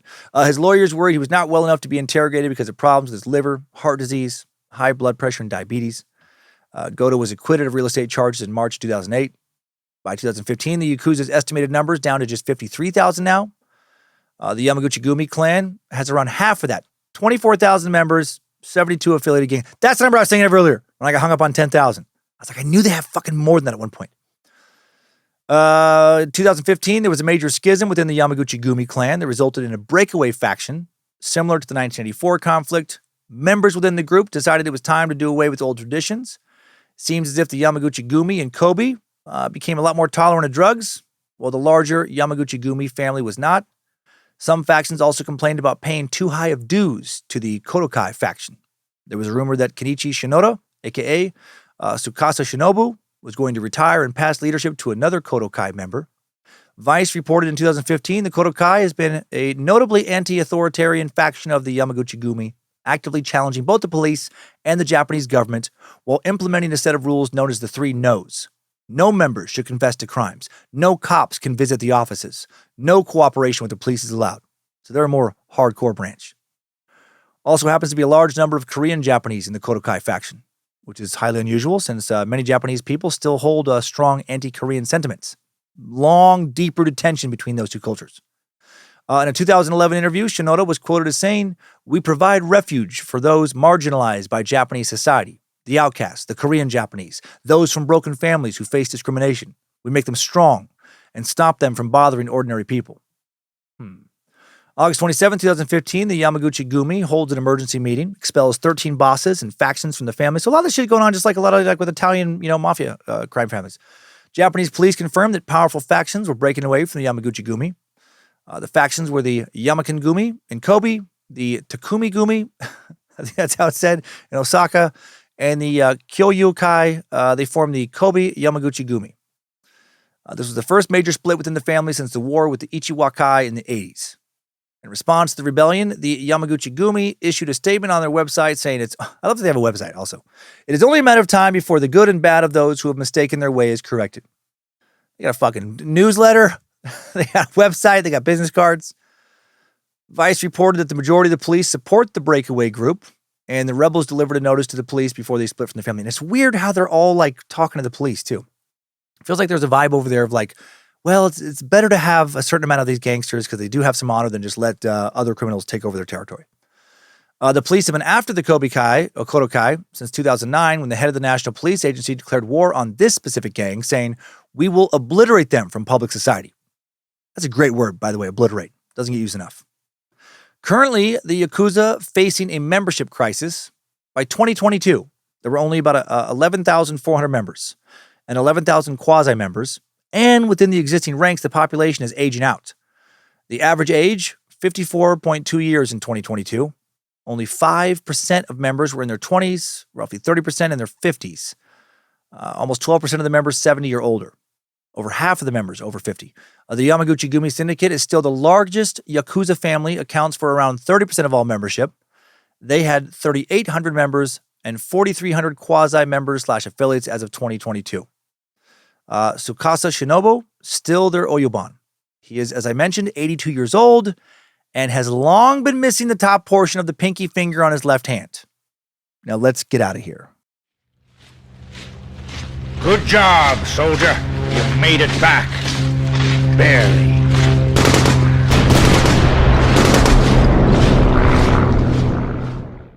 The Yakuza, or more properly pronounced, the Yakuza. I hope you learned as much as I did about them today, which was a lot since I didn't know shit before learning all this. They have many names, including Boryokyudan, which means violence group, and the Japanese Mafia, another term for them. The word Yakuza refers to both individual members and larger groups, and they've been around for centuries, born from petty thieves, undesirables, underserved, marginalized members of Japanese society, and samurai who are no longer needed or even allowed to be samurai properly any longer as Japan's culture modernized and shifted.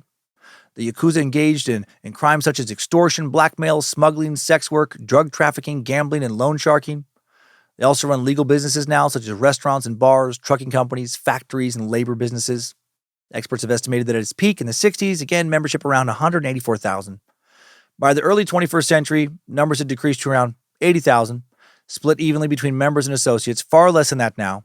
Yakuza members have long been divided into hundreds of gangs that belong to larger families.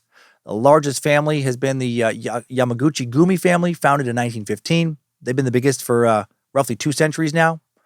The traditions and structure of the Yakuza based on traditional Japanese culture, the Shinto religion, and the samurai code. They follow the Oyuban Koban, or parent-child structure. Koban expected to show complete devotion, total loyalty to their Oyuban. The look of the Yakuza has been shaped by Irizumi, traditional Japanese tattooing, and its centuries-old association with criminality. Today, the Yakuza still continue the tradition of full-body tattoos, and they also practice ritualistic initiation ceremonies and punishments. Although they are known criminals, the Yakuza also still consider themselves to be a chivalrous organization. Not sure that description really applies anymore, but traditionally, they did not steal from the poor. They have and still commit charitable acts. With increased policing, the Yakuza have adapted and transitioned to white-collar crime recently. And while membership is still not legal, laws passed in the past few decades have made it harder for the Yakuza to make money from their traditional income sources, such as gambling and the drug trade. And these laws, in a changing culture, have led to a huge drop in membership. Yakuza membership has decreased by more than half from its peak in the 60s. Much more. And many existing members are going to get out soon. They're going to age out soon. Younger criminals in Japan less and less interested in following all the rules and traditions of the old ways of the Yakuza. And many within the Yakuza believe that someday soon the Yakuza will no longer exist in any recognizable form, which might not be a good thing, because what other types of gangs are going to rise in their place? Right? A certain level of crime, is it not inevitable? Will the next gangs to rise to power in Japan even attempt to conduct themselves with any sense of honor? Will they care at all about the way of the warrior? Will you even be able to know who's a gangster, who's not, if the full body tattoos lose their meaning and everybody has both their pinkies? Time now for the takeaways. Timesuck Top 5 Takeaways. Number 1, the Yakuza. Now it feels right to say it that way. Are the Japanese Mafia. Similar to the Italian Mafia, there's a mob boss, a godfather called the Oyuban, and subordinates called Koban. The Yakuza combine criminal enterprise with ancient traditions and rituals, the Shinto religion, and the samurai code of honor. It is believed that the Yakuza originated from feudal peddlers and gamblers called Tekiya, and Bakuto, respectively. Number 2, the Yakuza, known for tattooing their entire bodies except for their hands and faces. Tattoos are an ancient art form in Japan, irizumi, and they signify a member's loyalty to his gang, his masculinity, and his toughness. Although most people choose to cover their tattoos at almost all times in public, that whole fireflies can only be seen at night, they are still a great source of pride amongst the Yakuza. Number 3, one of the punishments utilized by the Yakuza is the practice of yobitsume, the severing of the pinky finger on the left hand as a penance for disobedience. One survey found, again, that 45% of Yakuza members in 1993 had severed fingers. Number 4, one of the most well-known Yakuza bosses is Kazuo Taoka, who took over the Yamaguchi Gumi family in 1946. He transformed the Yamaguchi Gumi from a small gang of 25 to 30 followers into the largest crime family in Japan. The Yamaguchi Gumi controlled the majority of Yakuza business, both legal and illegal, and are the most powerful and ruthless of all the families. Kazuo Taoka was one of the first to start investing in legal businesses in addition to gambling rings. And number 5, new info. Recently, for the very first time in modern Japan, at least, a Yakuza member has been sentenced to death. In August of 2021, a court in Western Japan sentenced to death Nomura Satoru, the head of the Kurokai faction. Nomura, convicted of orchestrating murders and attacks against 4 civilians. In 2023, it was reported that Nomura had a nurse killed over, and I did not see this coming, a botched penis enlargement surgery. Nomura targeted the nurse because she reportedly mocked him after the procedure and dismissed his pain. She allegedly said, "This can't possibly hurt as much as getting one of those Yakuza tattoos." At his 2017 trial, it was revealed that he told his hitmen to carry out an organized retaliation because he unjustifiably resented the failed surgery. So this dude might die because he couldn't make peace with his tiny dick. He should have just had like a tattoo of a bigger dick placed onto his dick. And I know that doesn't make any sense. Also, not a very honorable attack to kill a nurse for not feeling sorry enough for you, making the dumb decision to try and stretch your dick out. Nomura and his second command were convicted of murder, 3 counts of attempted murder, other charges, sentenced to death and life in prison, respectively. There was no direct proof Satoru ordered this attack, or these attacks, making the death sentence particularly shocking to many. Before he was escorted out of court, he told the judge, "I asked for a fair decision. You will regret this for the rest of your life." So that guy's fucking nervous. And then there are 3 other murders he said to have been involved in. In 1998, 7-year-old Kunihiro Kachiwara, the head of a fishing co-op, shot 4 times, died in the street in Kitakyushu City. In April of 2012, the former police captain of the Fukuoka Prefectural Police shot multiple times on the street in the same Kitakyushu City. In May of 2014, a male dentist stabbed in the leg and stomach in a parking lot, a relative of a former fishery co-op leader. And in January of 2013, that nurse who assisted with the penis enlargement procedure, maybe laughed at him, stabbed in the head, died from a fucking stab to the head on the street in Fukuoka. That's a tough way to go. Kachiwara's case was cold until 2014 when the police reviewed records, decided to reopen the investigation, discovered that his successor and younger brother, Tadayoshi Yuno, was threatened after he took over the fishing co-op. He received a threatening phone call. The caller was later arrested for extortion. Someone once shot at both his and his nephew's homes as well. Yuno was shot to death in December of 2013, and his murder remains unsolved. Nomura, currently 77 years old, appealed his death sentence. I imagine him not doing very well in prison, between his age and him wondering every time he hears somebody snicker if they're laughing about his tiny dick. Timesuck Top 5 Takeaways. The Yakuza, Japan's tattooed gangsters, have been sucked. I know I still don't get these pronunciations perfect, but if you listened to like the first Japanese themed fucking topic I did, probably back in 2017, I feel like I've improved quite a bit. I'm happy with some progress. Maybe you were like, don't ever fucking talk about Japanese topics again. But I feel like I did a decent job.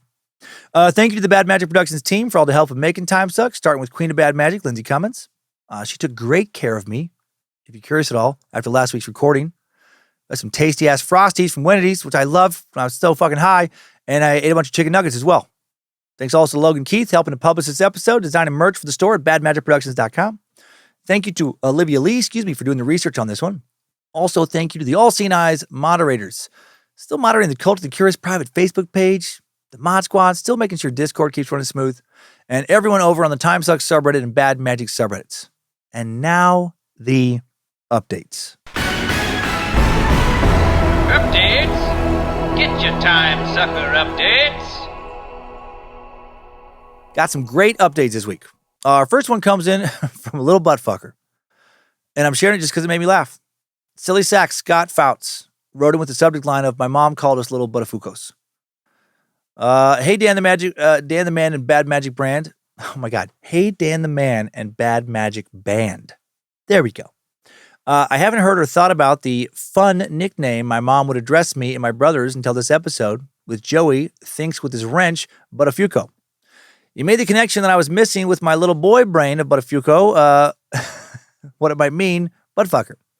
Now that I have a big boy brain, I had to call and ask my mom if she was secretly calling us little buttfuckers when we got into a little bit of trouble, or was she referring to us as scumbags like Joey?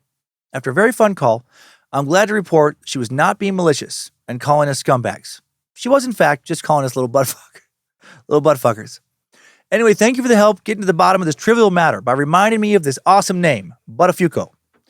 P.S. If you read this in the updates, please give a shout out to a cool meat sack of a coworker, Tyler Bird. And from what I can tell, there's no relation between him and the very true and infamous Richard Bird, although I didn't do too much looking into it. Thank you all at Bad Magic for the fun in my ear holes. Scott Fouts. Well, Scott, first off, change the legal spelling of your name. The P at the front is silent and therefore unnecessary. Please remove it. Next, thanks for making me laugh, you silly little buttfucker. That was pretty clever of your mom. Not sure what it says about me, but I love a parent who calls her kids a code word for buttfuckers. That's very funny to me. Next time Kyler is home from college and he and Monroe are in the same room, I really hope I remember to say something along the lines of, "What's up, you goofy little buttfuckers?" And yeah, Tyler Bird, thanks for being Scotty Buttfucker's buddy. I hope you two buttfuckers enjoyed this message. I hope you're not related to the infamous and very real Dick Bird. Next up, disgusting sucker Sal Soto sends more torture our way after the history of torture suck. Sending in a message with the subject of the Swedish drink, the torture method you've never heard of. And I had never heard of this. This is horrific. Hey Dan, longtime listener, first time caller. I love learning about the darker side of human history. So when I saw this episode pop up on my feed, I was excited to listen. I wanted to inform you about a torture method used by Swedish troops during the 30 Years' War in the 1600s called the Swedish drink. Basically, the Swedish drink, also called Swedentrunk by its victims, is a mixture of foul liquids such as shit, piss, mud, animal shit, piss, etc., that the victims would be forced to swallow through a funnel while being tied down and restrained. Oh my God. The method inflicted intense gastric pain and bacterial infections. And because the drink was difficult to compress, the stomach and bowels would expand, causing even more pain. The torturer would often press wooden boards on the bloated victim's belly, causing vomiting, even more pain, hemorrhaging. This method was used on peasants, townsfolk to hand over money, food, animals, etc. Hope you find this method as distasteful as I did. If you happen to read this on the podcast, I just want to let you know that you're a bitch. JK, I love you and Timesuck. And without you, my 12-hour shifts would be a lot more boring. Not sorry for the long email. 3 out of 5 stars. Wouldn't change a thing. Keep doing what you're doing, Sal. P.S. I have a topic suggestion for you, whether it be for a full episode or a short suck. You should take a trip back to medieval times and cover the Peasants' Revolt of 1381. It's pretty much about the little guy standing up to the big guy and lopping their heads off. Sal, holy shit. I thought you made this up at first. No, the Swedish drink, very, very real. Swedentrunk, yeah, the German name for it, since apparently its victims were Germans. The torturers were Swedish mercenaries. And yeah, like you said, they came up with this torture method to try and get their victims to tell them where they hid money, jewels, etc. Man, I just feel like if you can think of some terrible shit you could do to somebody else, no matter how horrible it is, some version of what you're thinking about has already been done to someone. Yeah, thanks for sending the topic suggestion as well. And as a reminder, if anyone listening has a topic suggestion or an update, you can send either to bojangles@timesuckpodcast.com. Next up, more info from the torture episode. Smart Sack Thomas Smith writes in with the subject line of crucifixion correction. Hi, Dan and Co. There is actually another definite crucifixion victim that has been found. This was in Cambridgeshire, England in 2017. It's been a subject of a lot of research. In Britain, local authorities are responsible for much archaeology, and so it is. The remains are in the care of the Cambridgeshire County Council. Cambridge University is, of course, very well known. I got to back up for a second. Cambridgeshire. You know what? I don't like it. I'm sure it's a great place. I don't like the way that rolls off the tongue. I can't talk right now. I said too many Japanese words today. Like Cambridge, I like. Cambridgeshire. It's a little mushy. And that's from me, a mushy mouth person. Anyway, Cambridge University is of course very well known. They've been involved in studying the skeleton. They have been studied with some of the best techniques, including facial reconstruction.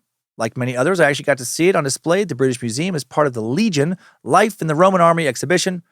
I did Latin and classics at school and historical archaeology at university, so I knew a lot of the artifacts from studying them.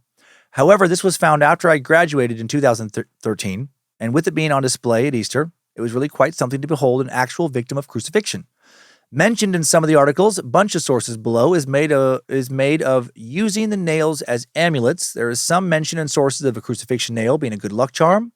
Not guaranteed ghost summoning material. Superstition isn't new, but I don't think any in the English-speaking world are that gruesome. As well as the sources, I've included for you some of my photos from the exhibition. A white card circle was placed under the nailed bone to make it easier to find. 3 out of 5 stars, wouldn't change a thing. I will add it would be epic to go around the British Museum with you and see what blows your mind most. The room where Karl Marx, Oscar Wilde, Lenin, Bram Stoker, Mark Twain, and Gandhi, and lots of others studied. The reading room has just been reopened. While there's a good chunk of the collection that is controversial, it is an incredibly fascinating place where you can see an Egyptian mummy, an Easter Island statue, African bronzes, ancient Chinese jade and porcelain, Indian statues, Canadian First Nation carvings, Viking weaponry, Roman weapons, Assyrian carvings, all in one visit. There's probably few other collections that can rival it in variety, and admission is free. Although the security checks are annoying, still quite recently, you could just stroll in off the street through any door and start exploring, which was mind-blowing when you could just pop out from the office to see some 10,000-year-old artifacts. One of the new acquisitions is something from Star Car, which one of my professors dug up when I was a first year. I could go on and on, but I do promise I know enough to be sure when I dare correct the suck master. Thomas, thank you for the update. Yeah, I didn't realize there was a second crucifixion victim where a nail was found. I think I was just too focused on looking for remains from the Holy Land specifically, but the Roman Empire, in the 1st century CE, as I'm sure you know, the time of Christ's crucifixion, it stretched from Britain in the west all the way to the Holy Land in the east. I love that was just found in 2017. It makes me wonder what other discoveries could be just around the corner. I would love for an entirely new ancient civilization to be rediscovered in the next few years. Complete with some amazing ruins that just totally change how we understand the history of human civilization. And life is a lot of things, but it's never boring. Thanks again. And I would love to go back to the British Museum. I haven't been in so many years, but I went there when I studied in England for 1 semester as a student in London, and spent a lot of time there and at the Tate Gallery. I'm just pulling this out of memory now, and the National Gallery, I believe. And it was just so fun, especially as a broke student. But God, what amazing places. Finally, a submission from Batman, kind of. You'll see. Batman sends in a message with the subject line of Casey Anthony update. Hey, Bad Magic crew. Just wanted to let you guys know that disgusting bitch Casey Anthony just recently moved into an apartment complex about a mile from me in Murfreesboro. Murfrees. It's like Murphy, but with an R. Murfreesboro. Why are there so many level 10 fucking words in this episode? Murfreesboro, Tennessee. Fuck that town's name. Dating a man whose family she destroyed. He also destroyed his family. She currently drives a white Mini Cooper, lives at Scouts Landing off of Veterans Parkway in Murfreesboro, Tennessee. Fuck you, Murphy's. Just call yourself Murfreesboro, God damn it. Or Burrow. and works at Crunch Fitness on Broad Street. Choose what you do with his info, as this can be found in local Facebook groups. So, seems reasonable to spread the word that a child killer is in our midst. May Nimrod drive this evil succubus from our shores. Thanks again. Love what you guys do. 3 out of 5 stars. Anonymous Batman. You sent this message in almost a week before the story broke in the news, so well played. Right as I sat down to record, I looked into this, and the UK's Daily Mail just published an article. Here's quite a bit of it. Anthony, now 38, has been photographed moving in with her new married lover, Tyson Rhodes, just days after the relationship was revealed. The pair collected belongings from her apartment in, fuck that place, Tennessee, Murfreesboro, in Rhodes' pickup truck before heading to the house that he briefly shared with his devastated wife of 22 years. And the timing couldn't have been tighter. Just 90 minutes earlier, Rhodes' blindsided ex, Sandy, was at the house carting off belongings herself and putting them into a white Jeep Renegade to complete moving out. Rhodes, an engineer at an aerospace company, stood in the front doorway as she forlornly carried boxes and other containers while wearing denim shorts and his Seminoles hoodie. After she left, he headed over to New Flame Casey's Digs to help his notorious new love set up home with him. Anthony, dressed in tight dark shorts, a green t-shirt with the words, "I need a huge margarita," and a black cap, shifted boxes and furniture from her apartment and into Rhodes' black Dodge Ram. Her 48-year-old married lover, a father of 2 young adults, helped lug the boxes and modest items. The pair were snapped days after claims that Rhodes was accused by 2 other women of using the dating app Hinge to hook up with them. Anthony and her new love are reported to have met in January this year through a gym where they worked out while both living in South Florida. Rhodes then moved the same month to Tennessee with 45-year-old Sandy, but reportedly dropped a bombshell shortly afterwards saying he wanted a divorce. Meanwhile, Anthony followed him to the volunteer estate and rented a luxury apartment near the now estranged married couple's new home.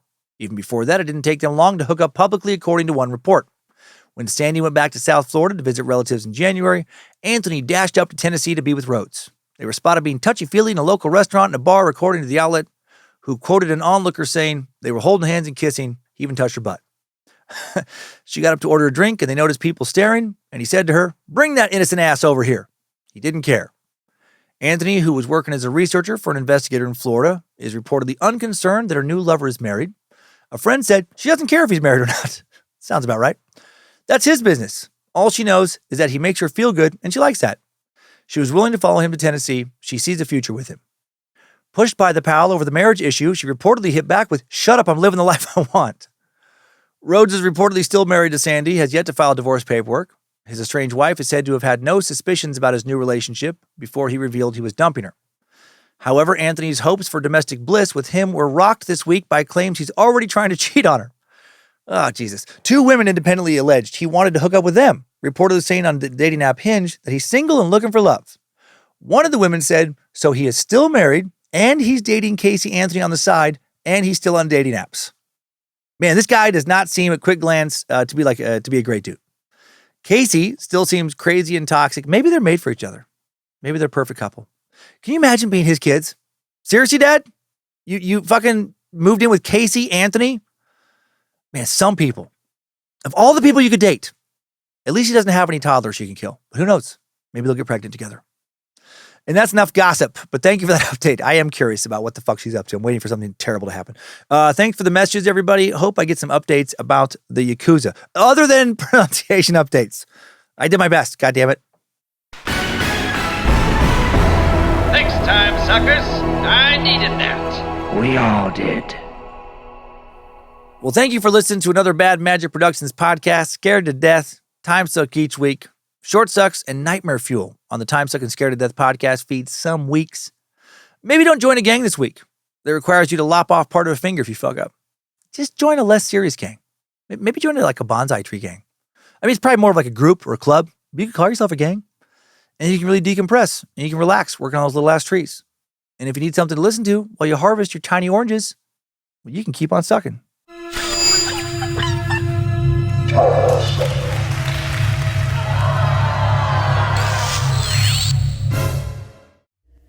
Bad Magic Productions.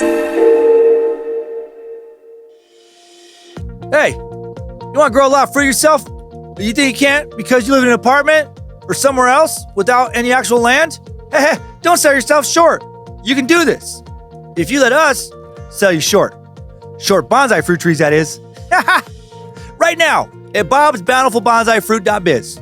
you can buy Aren't You Adorable little orange trees, tiny little lemon trees, precious little peach trees, itty bitty pear trees. We even have cute little coconuts. Yeah. And more than fruit. Get some tiny ass almond trees. I'm pretty sure we can even sell you shrunken blueberry bushes and tiny little whatever huckleberries grow on, and microscopic strawberry flowers. I'm not fucking sure what strawberries grow on. But we can get you a tiny version of whatever that is, I promise. So stop making excuses and grow your little goddamn fruit. Go to Bob's Bountiful Bonsai Fruit.biz right now. Move your big ass, get small. I'm not fucking around. My trees are small, but my dick is huge. I'll fucking bend you over and fuck you to death if you don't want to spend $500 on some nice pint-sized succulent nectarines, you fucking ding-dong. Bob's Bountiful Bonsai Fruit.biz. Bob's Bountiful Bonsai Fruit.biz. Bob's Bountiful Bonsai Fruit.biz. I'm not just gluing twigs together, goddammit! I'm making tiny trees! So you can suck my tiny fruit! Bob's Bountiful Bonsai Fruit.biz! God damn it! Get a tiny fruit! Thank you.